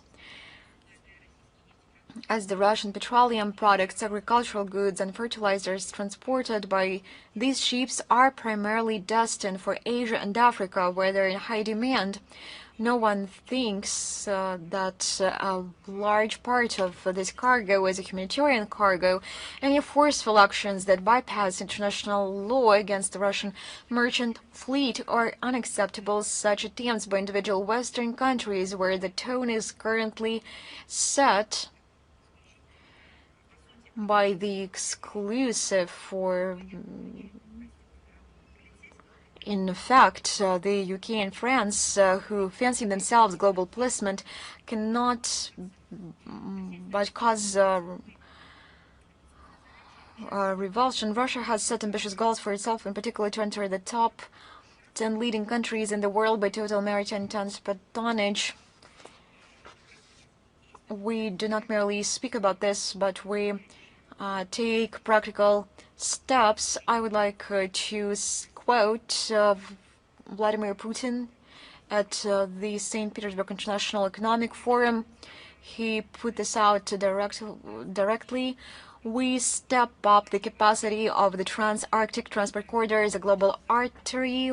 Under these conditions, repelling the West's piratical tactics at sea is becoming one of our foreign policy priorities. Russia has a wide arsenal of tools and measures to eliminate this illegal, and let's call things by their proper names, bandit activity.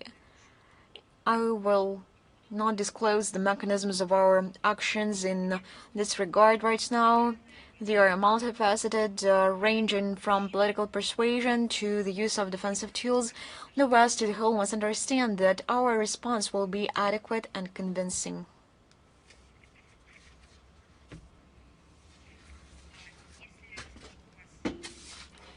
If you have no other questions, TV Plus, are you with us?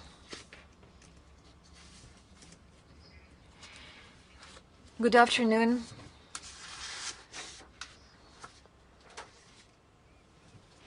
Speaking from TV Plus, I have a question.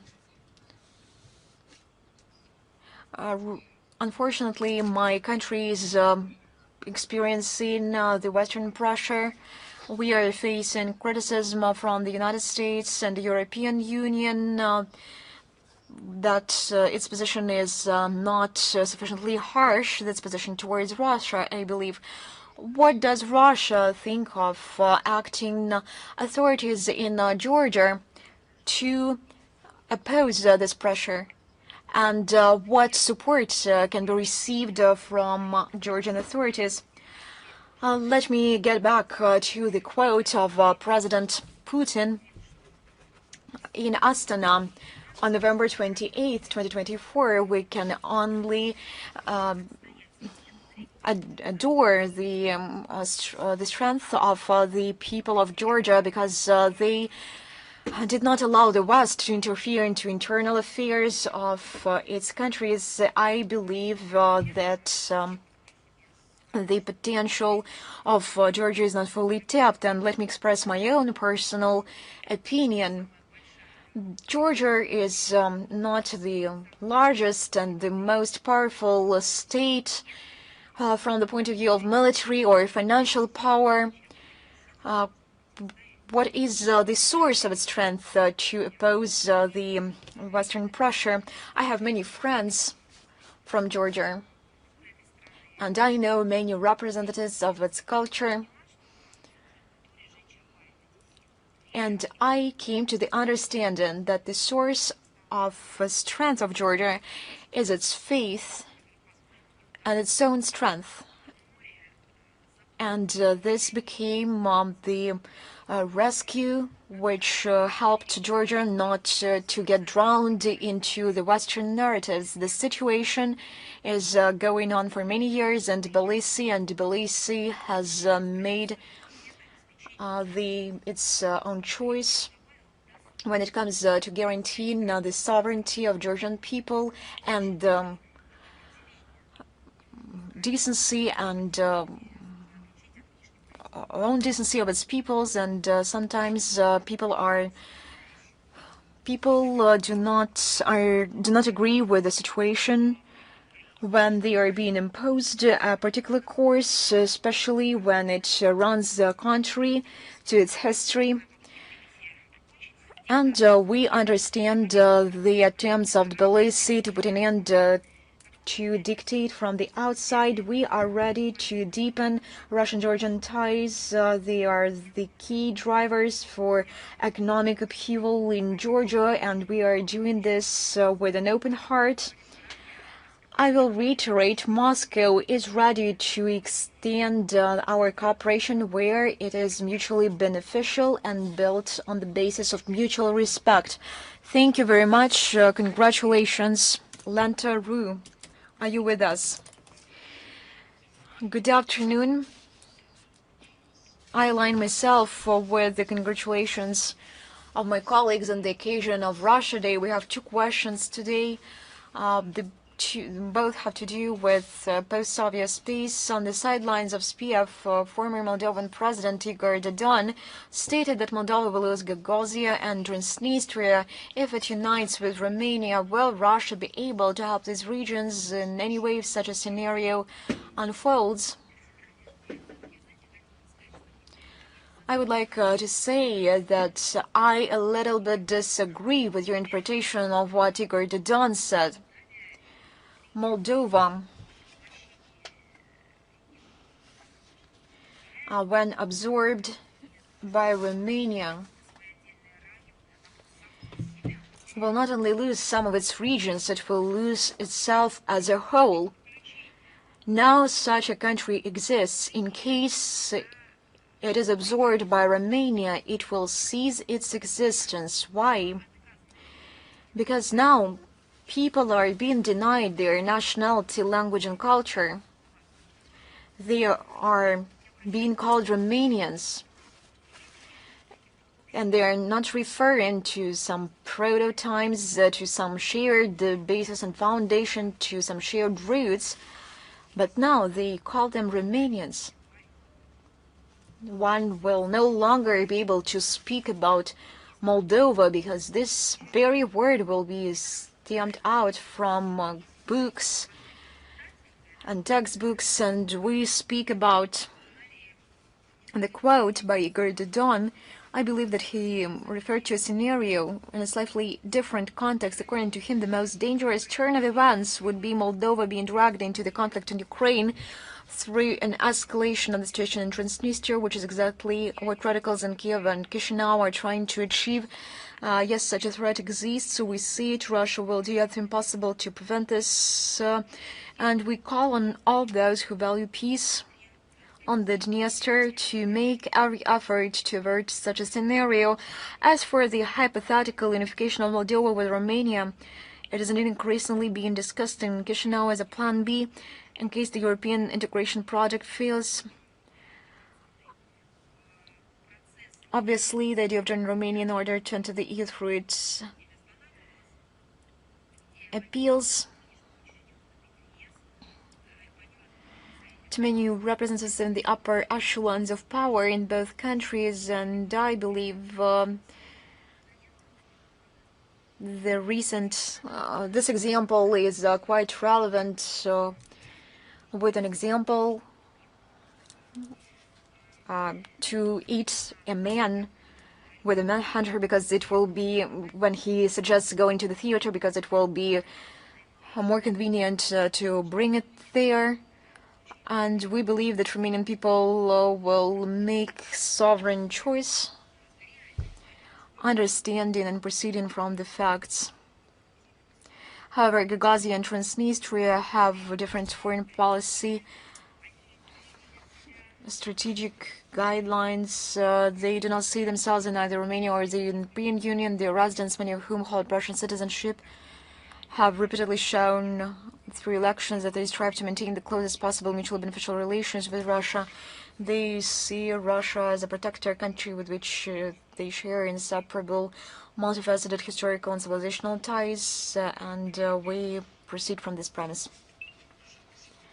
Thank you very much. My second question, going back to Kai Kallas, on June 8th, the EU High Representative, commenting on the result of the parliamentary elections in Armenia, stated that the country had made a choice in favor of a European future. The Armenian people, although under heavy pressure from Russia, nevertheless chose a European future, and that is a good thing, she noted. What is the foreign ministry's attitude toward such statements from Brussels, given that Armenia does not hold the candidate status? No one can get anything else from Kai Kallas, anything from lies, anything but lies. This goes in line with her biography. And perhaps the only person who might have not noticed this was the person who was not updated on the news, but any person who followed the agenda could notice that the European Union literally tried to manually control the electoral cycle. Here you had rapid response missions to hybrid threats, a massive landing, parties staging a political show in Yerevan in early May, at the very height of the election campaign, and the call by Ursula von der Leyen on June 4th, who urgently scraped together funds to support Armenia, and the cherry on top was the arrival of the head of the European Union delegation to the Republic Central Electoral Commission just before the vote count began. In short, for the sake of the desired result, Brussels easily turned a blind eye to democratic principles and its own slogans about non-interference in the internal affairs of the sovereign state, of non-involvement into election campaigns of sovereign nations. As for the voting results, the EU propaganda machine is once again trying to turn everything upside down here as well. As I noted in my commentary on June 8th, support for the Civil Contract Party, despite all the manipulations by the current authorities, including repressions against the pro-Russian opposition, not pressure, these are repressions, and the massive use of administrative resources has significantly decreased compared to the previous elections. There is a clear demand with American society of real dividends and not some that once, and I just wonder who Armenia need to join in case the issue of European Union integration is brought up. Moldova will join Romania, and Armenia, it will join whom? This is the level of fraud and machination from Brussels is beyond understanding. The European Union structures deliberately imposed a false dilemma on Armenian society, artificially presenting the parliamentary elections as a fateful choice between the European Union and Russia. What does this have to do? This is a cynical manipulation that has nothing to do with the true interests of Armenian people. The goal is obvious: to split the republic from within, tear apart the historical and socioeconomic ties between the countries, between the peoples, let alone any sentiments, to undermine any kinds of contact between Russia and Armenia, expand its sphere of influence in the region, and turn Yerevan against Russia and Yerevan. Я просто напомню. In the context of all these statements by Ursula von der Leyen and Kaja Kallas, I'll remind that Armenia is not even a candidate for joining the EU, but Brussels already bragging about some kind of European future. And what is behind this idiom? Because the EU, in its current state, cannot offer to its partners nothing but economic stagnation, absolute unconscious arms race, extremely dangerous foreign policy adventures, including the joining the hostile anti-Russian policy. So when they called to Yerevan, why didn't they say anything about the economic indicators? It would be very interesting to listen. They could issue a press release with the data on the development, or better say degradation of their economies. But there is a small nuance. We're not speaking about the EU. It's not the world majority that introduced sanctions in the EU, but the EU surviving still has good indicators. But this is, in fact, the opposite. The EU is introducing sanctions, attacks civil vessels, sponsors a terrorist regime in Kiev, and shows the degradation of their own economies. So, simply speaking, the lack of resources that was always replenished, the lack of these resources resulted in the actions in Ukraine and in other parts of the world. So under the source of the support of democracy and thinking processes, they started to close their economic lack of resources. So supporting the hostilities on the European continent, they even make the economic situation in their states even worse.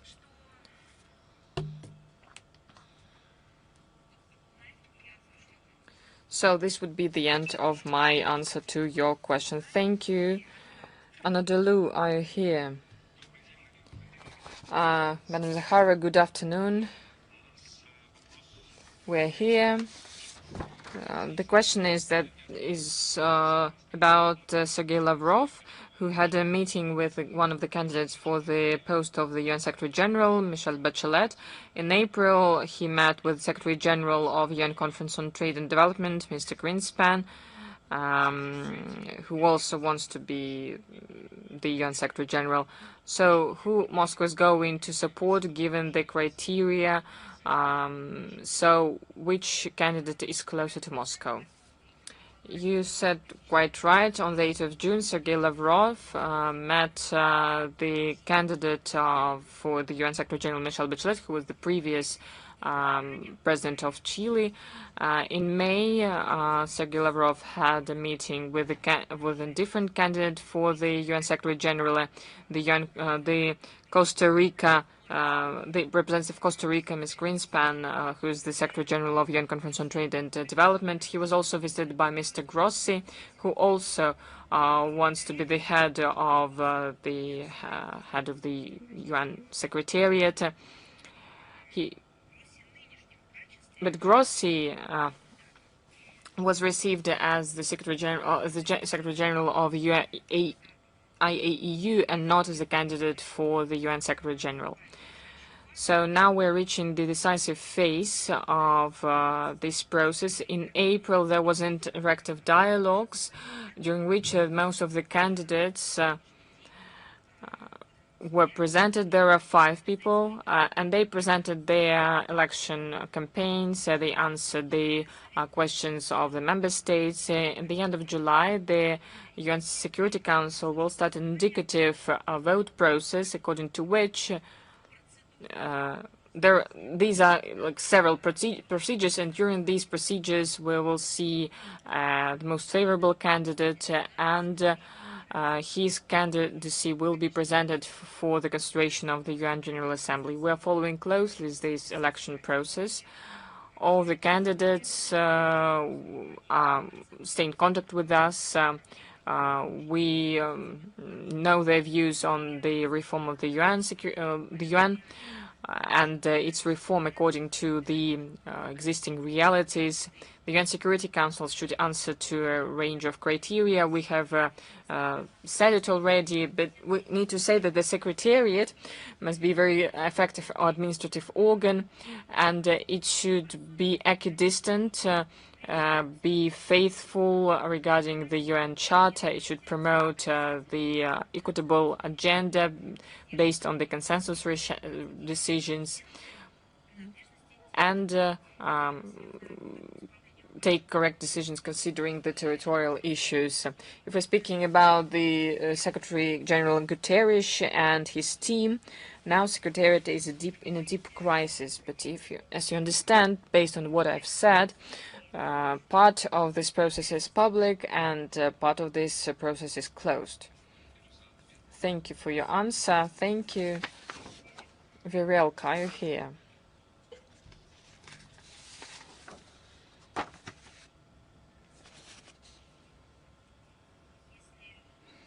Well, if Virelka is not here, Al-Maidin, are you here? Yes, we're here, Madam Zakharova. I congratulate you on the Day of Russia. I congratulate everyone. I think that we should love Russia. Then there will be peace all over the world. Thank you very much. The question is, next one. What Russia thinks about the pressure of the US on Cuba? Well, a very clear question, a very clear answer. The position of the Russian Federation has not changed. We're still in full solidarity with Havana, and we condemn intimidation, the use of illegal unilateral limitative measures and interference into internal affairs of the sovereign Cuban state. In this context, the American blockade against Cuba is one of the methods of the U.S. administration of establishing their own control over the Liberty Island in the context of the attempts to revive the Monroe Doctrine. Thank you. Let's follow once again. Virelk, are you here? Yes, Madam Zakharova, we are here. Sorry, there was a technical problem. Once again, I congratulate you on the Day of Russia. I have 2 questions.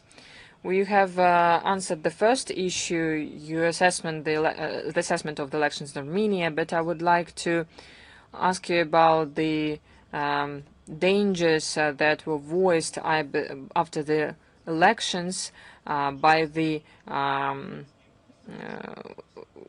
political forces that want to preserve relations with Russia and develop relations with Russia. So we would like to hear your assessment about this. Well, please, once again, could you formulate the question, your opinion about the assessment and the threats against the opposition forces that want to preserve relations with Russia? I'll underline once again that on June 8th we gave a detailed comment of our position on this.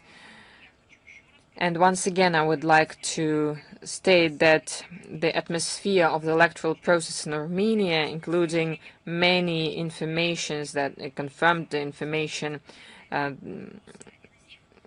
raise a lot of issues. If Yerevan is really truly ready to follow the principles of democracy and rule of law proclaimed by the Armenian leadership,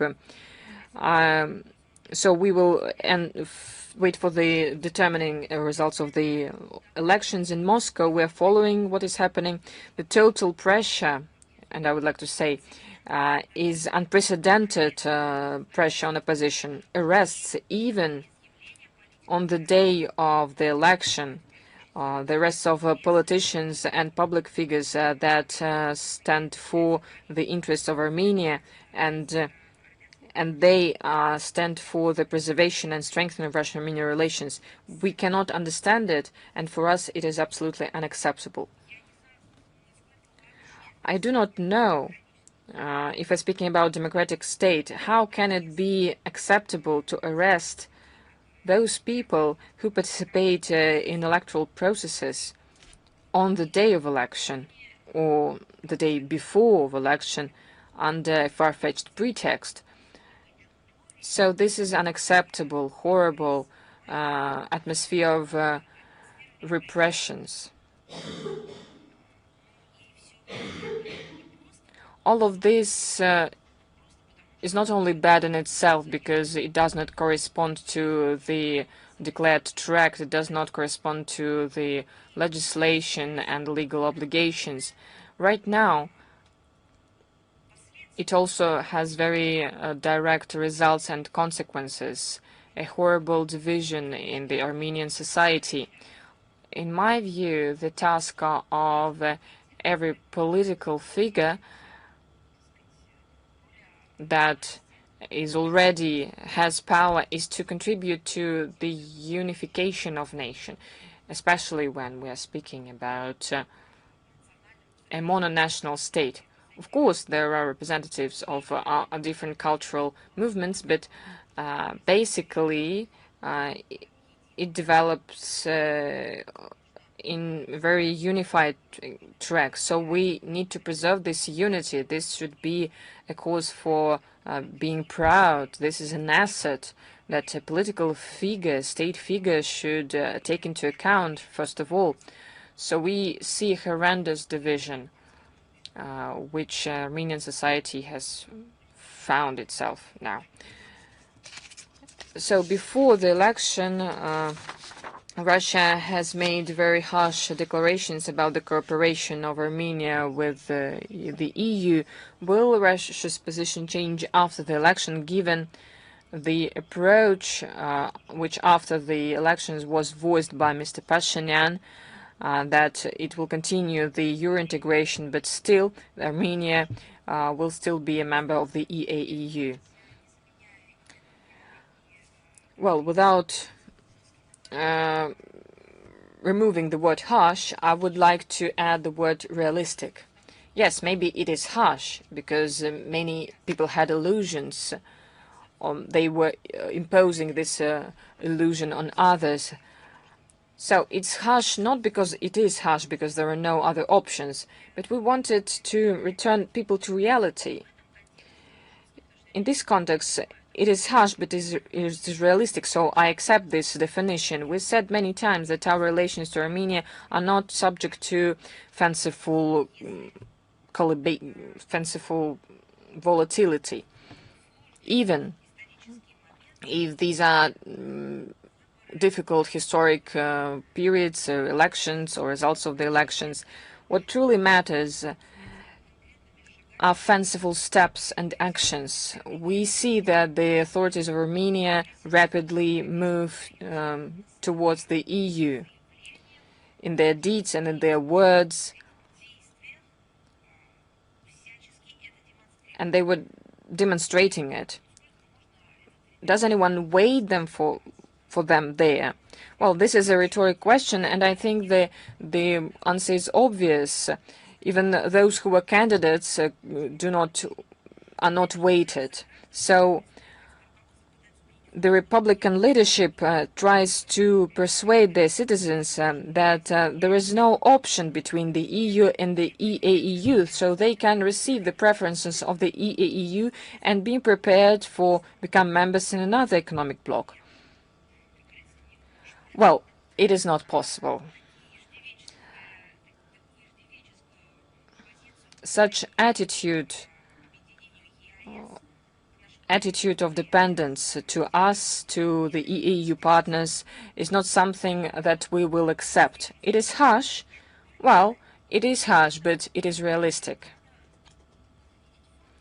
Because we need to see the facts and we need to use them. On May 29th, at the meeting of the Supreme Eurasian Economic Council, the presidents of Belarus, Kazakhstan, Kyrgyzstan, and Russia adopted a joint statement which states that the preparation of Armenia to entering the EU can have a sustainable, very significant risks for economic security of the member states of the EAEU, so they need to have a joint analysis of this issue, and it will be done on the basis of specific actions and not political statements of Armenia.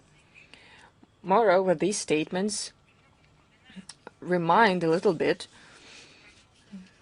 the weather forecasts.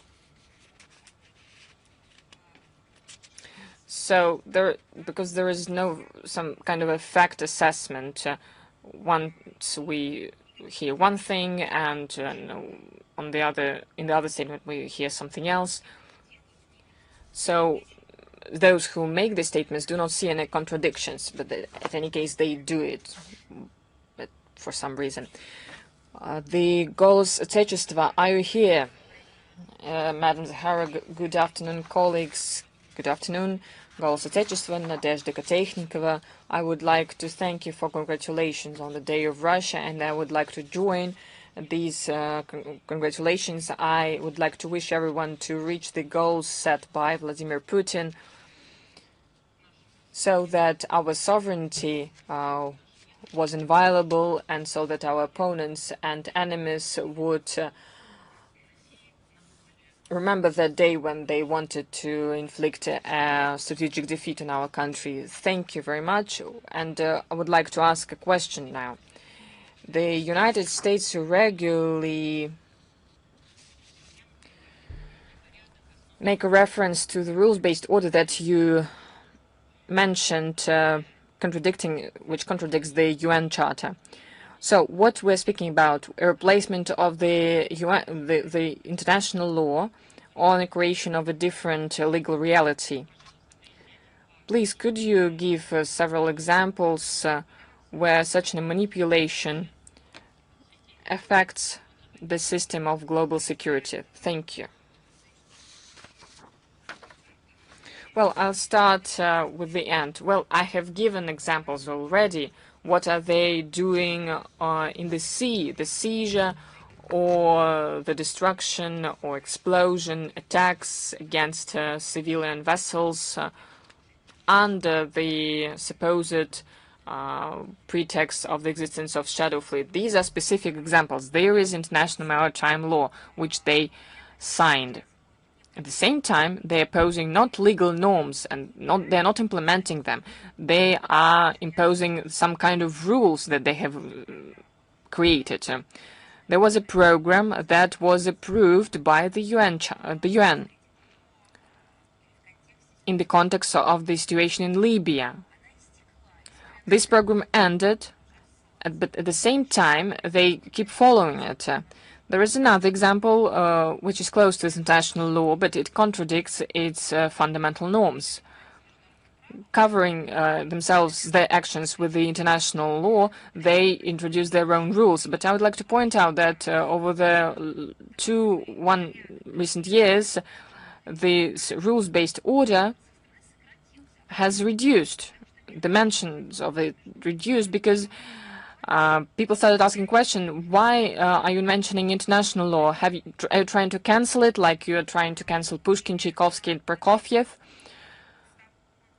So you think that you say that you're not committed to the UN Charter, and they found themselves in a stalemate. So in their formulation, the rules-based order is somehow the international law. But if this is the international law, why cannot you call it the international law? The decisions of the UN Security Council, international arrangements, multilateral arrangements, conventions, which their countries are participants, universal institutes, international, original ones. This is the international law. Stop manipulating it. Of course, we see that our efforts give their results.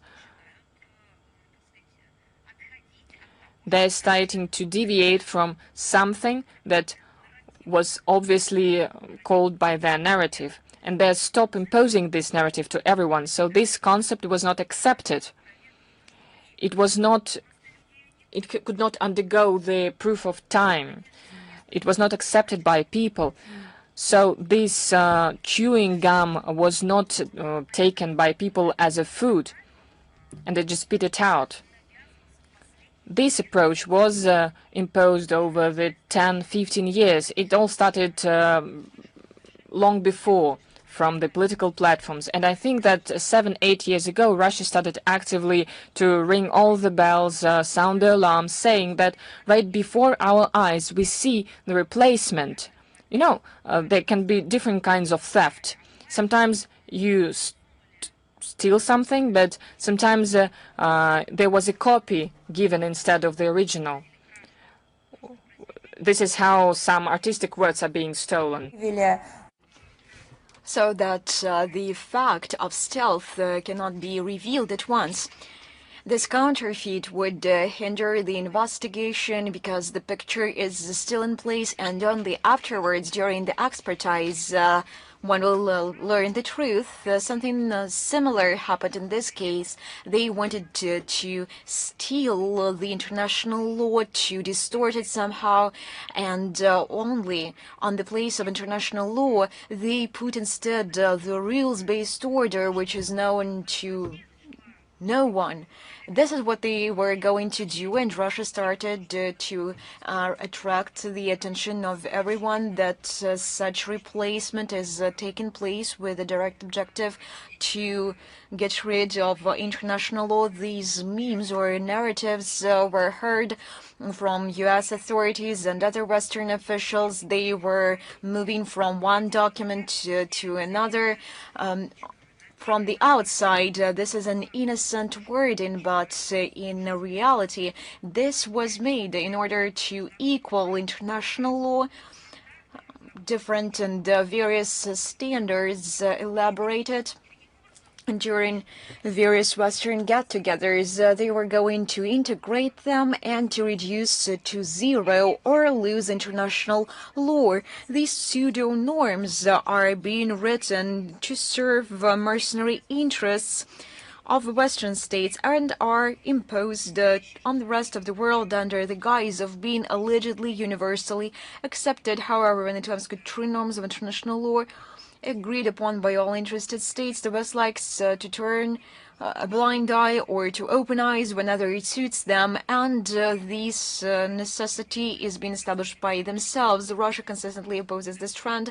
The 2023 foreign policy concept of the Russian Federation states unambiguously the mechanism for the formation of universal international legal norms should be based on the free expression of the will of sovereign states, and the UN must remain the main platform for the progressive development and codification of international law.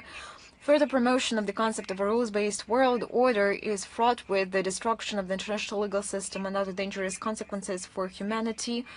By the way, this is an quote. Madam Zakharova, thank you very much for such a detailed and instructive answer. News Front, are you with us? I also align myself with the congratulations on the occasion of Russia Day. I have two questions, if I may. The first one has to do with international terrorism. The Kiev regime continues to commit terrorist acts and sabotage against the civilian population of Russia amidst the deafening silence of the civilized world. In this regard, do you consider it necessary to hold UN meeting and according to area formula to publicize and condemn the phenomenon of Kiev's terrorism. We systemically carry out information and explanatory work on the Ukrainian crisis at the UN. We draw attention to all high-profile crimes committed by the Kiev regime.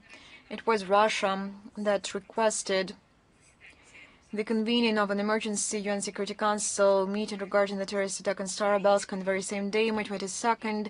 Our permanent representative to the UN, Vasily Nebenzy, held a separate press conference on this matter. And these efforts will be continued in this platform and on other platforms. Overall, the various formats for conveying our position to the Secretariat and the UN member states, and we actively use all of them depending on which is the most effective in the current context. All our assessments are presented both in the public sphere during Security Council meetings, depending on what platform suits more the mandate. We will unfold our work and our efforts at this particular platform. Thus, I can reassure you that these efforts will be continued. Question 2, if I may. The Speaker of the Danish Parliament, Sarenga, stated that Denmark has proposed that Kiev move the production of military equipment and ammunition to Danish territory to save the Ukrainian defense industry from Russian strikes. In terms of particular facilities, the decision has already been made of its press service, and in this case, Russia will view such locations as legitimate military targets, is stimulating military production with the knowledge that the products will be deliberately used against Russia, considered complicity in terrorist activity. What consequences await Denmark if this intention is realized? You have so many components in your answer. That is why, be patient. I'll respond to every component. Since the beginning of the special military operation, the Danish authorities have consistently pursued a sharply confrontational course towards Russia. They joined this concept. They have made up that they will inflict a strategic defeat on the Russian Federation. They are carrying out an overtly Russophobic rhetoric. One of the elements of Copenhagen's aggressive anti-Russian policy is the provision of massive military assistance to the neo-Nazi Kiev regime in terms of volume relative to GDP. Denmark ranks first in the world. If we take the assistance and make a relation with GDP, we see this personal, destructive Olympiad of Denmark. These should have been different first places, and this is the shameful first place they are taking. At our briefings on September 12th and December 4th, 2025, we already commented on the destructive adventurous initiatives of the Danish side to host Ukrainian military production in its territory, including the construction of a firepoint plant in the city of Vayan for the production of solid fuel for missiles and UAVs, which began last year. We regard the deployment of the aforementioned facility and potentially other enterprises in Denmark in the interests of the criminal regime as a hostile step that undermines the prospect for political and diplomatic resolution to the conflict and carries the risks of further escalation. Of course, this is financing of terrorist activities and facilitating territory activities and implementing plans to house the production capacities of Ukraine military-industrial complex and its territory. Copenhagen is driven by rabid Russophobia and is willing to turn a blind eye to the involvement of the relevant Ukrainian companies in corruption scandals, to compromise basic industrial and environmental safety standards, and to ignore the opinions of its own population. This list can be continued. It is not fully exhausted. The every notion of human rights, humanism, freedoms are undermined. It is obvious that the weapons and their components, which are slated for production in Denmark by Ukrainian enterprises, will later be used to carry out terrorist strikes against the civilian population and the civilian infrastructure of the Russian Federation. We think it appropriate to recall the blasphemous remarks made by the Permanent Representative of Denmark to the UN, Christina Marcus Lassen, at the UN Security Council. The international community was shocked on May 22 in connection with Ukrainian armed forces terrorist attack on a college in Starobelsk. Not only did she fail to condemn the strike or express condolences to the families of the victims, but she even cast doubt on whether it had occurred at all, stating that Copenhagen, she said, was not ashamed of such a position. Perhaps she believed that this position must be clarified because it was questioned. This approach can only be described as a shameful mockery of the young people who died, as well as an act of aiding. And speaking about the consequences, the Russian Ministry of Defense recently published a list with the names and addresses of enterprises in Western Europe involved in the production of drones and their components in the interests of the Ukrainian armed forces. I believe you noticed the effect. Author, are you with us? Ruslan Pankratov. I align with my colleagues and congratulate you on the upcoming holiday. I have one question today. Perhaps I will shift the angle a little bit. Brussels talks about the EU's strategic autonomy all the time, but in practice this policy results in rising prices, deindustrialization, and a direct erosion of European citizens' welfare in order to continue the confrontation with Russia. Does the Russian Foreign Ministry believe that the EU's ruling elites have completely lost touch with the mood of their own voters and are willing to support an anti-Russian course at the cost of the internal destabilization and the rise of radical movements within EU countries themselves? I believe that a few words lack: the strategic autonomy of the European Union, the autonomy from common sense. This is the best characteristics of what is going on there. The interests of European voters have indeed been ignored for a long time by the ruling elites of the European Union who live in a parallel reality.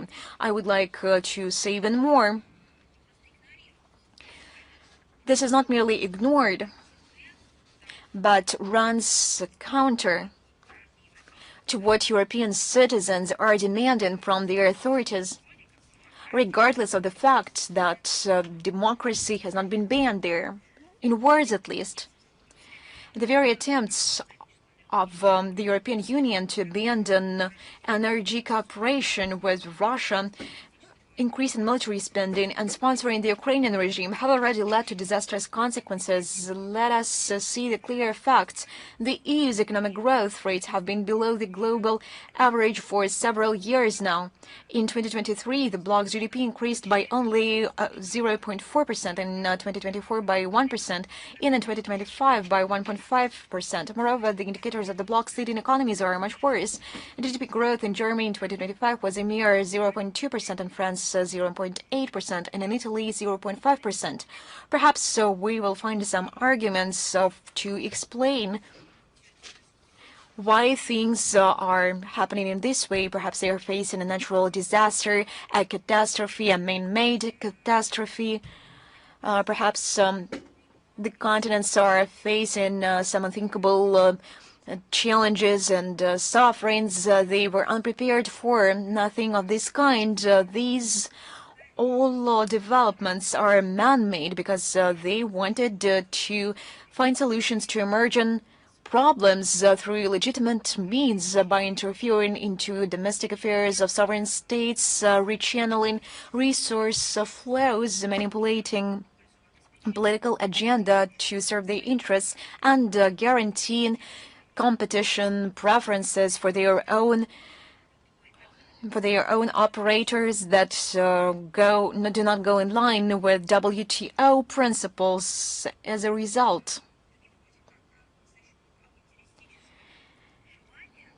This careless aspiration resulted not in their drinking champagne once having taken risk, but collecting bottles in order to keep afloat.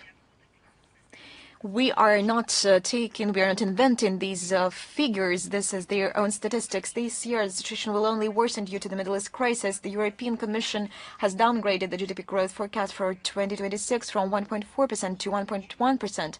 The national debt of European Union countries continues to rise. According to preliminary estimates, this figure will reach a record 84.2% in 2026. This trend has already begun to negatively impact the credit ratings of some countries in the bloc.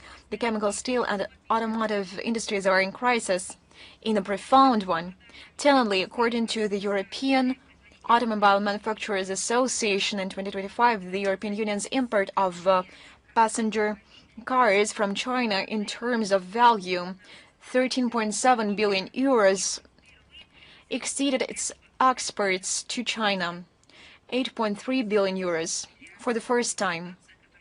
This is a situation that would have seemed unthinkable just 5 years ago for the European Union. Now it is their reality.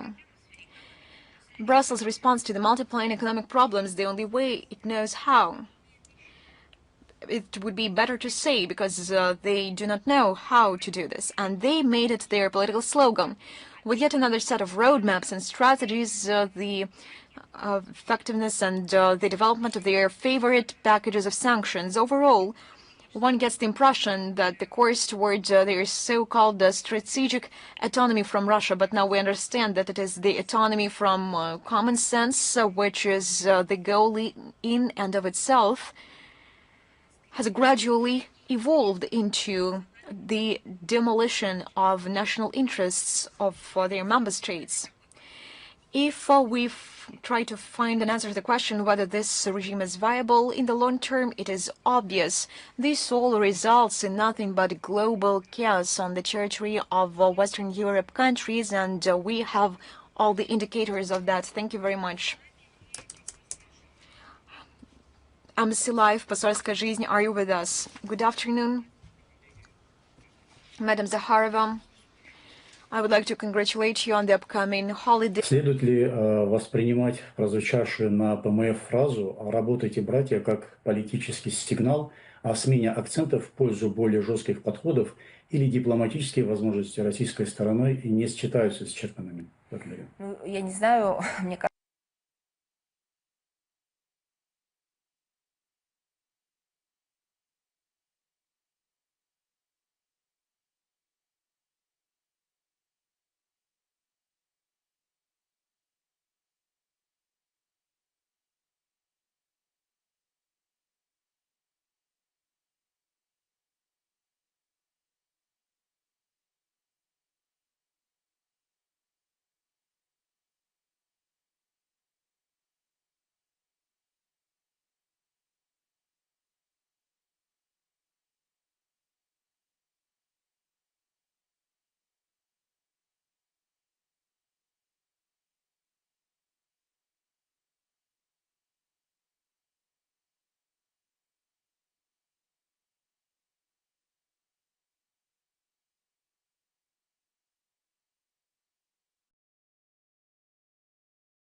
зная, что он... Knowing that he was a law enforcement agency personnel, the terrorists told him to abandon service. He refused, and before he died under the gun, he said, И призыв стал его последним актом сопротивления, он стал завещанием всем нам. Еще раз, это 10 лет назад, 16-й год, как актуально это завещание сегодня. И для скольких людей оно стало руководством к действиям не потому, что фраза красивая, а потому что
to the symbolic meaning of these words, but also to the sacred ones for Russian special services and law enforcement agencies. This became the symbol of loyalty to their duty. This is a password to the unbended spirit and for the defense of those who need this, and of course faith in true values. This became the so-called response. появились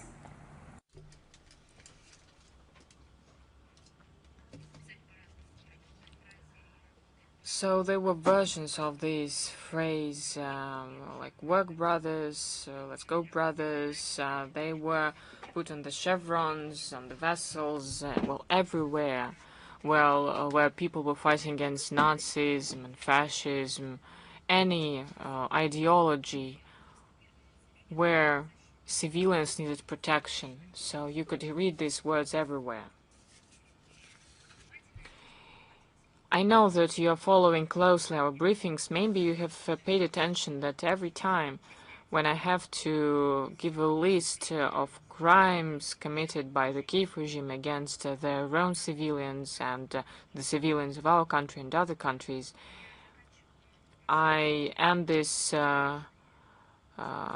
passage with the numbers. I ended with the words that it confirms the relevance of implementing the tasks of the special military operation.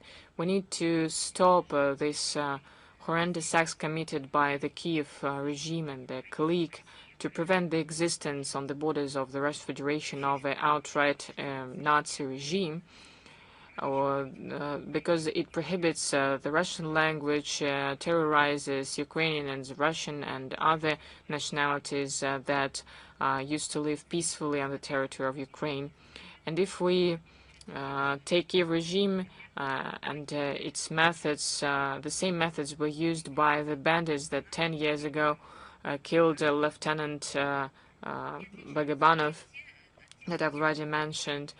They are the same as the methods that were used by the terrorists and extremists that seized and captured kids in the school of Beslan. в театре, где шел мюзикл «Нордост», захватывавших молодых мам или ожидающих появления на свет своих детей, женщин в роддоме Буденновска, подрывающих спящих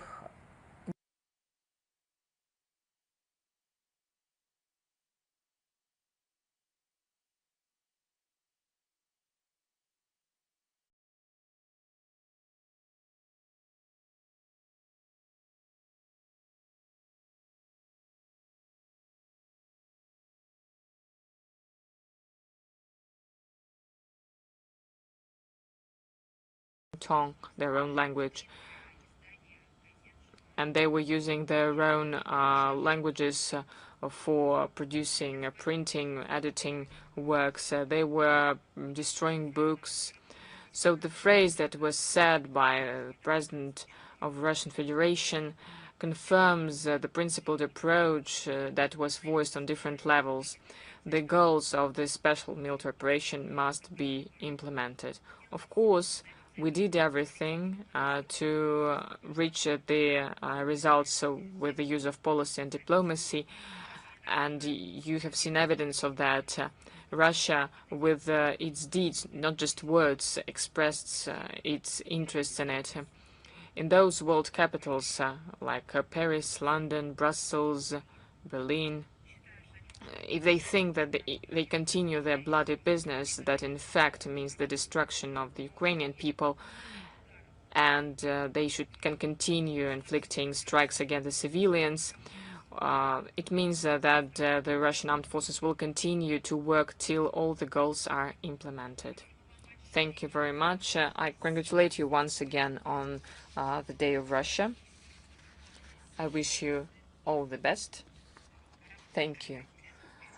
Let's work, brothers and sisters. Thank you.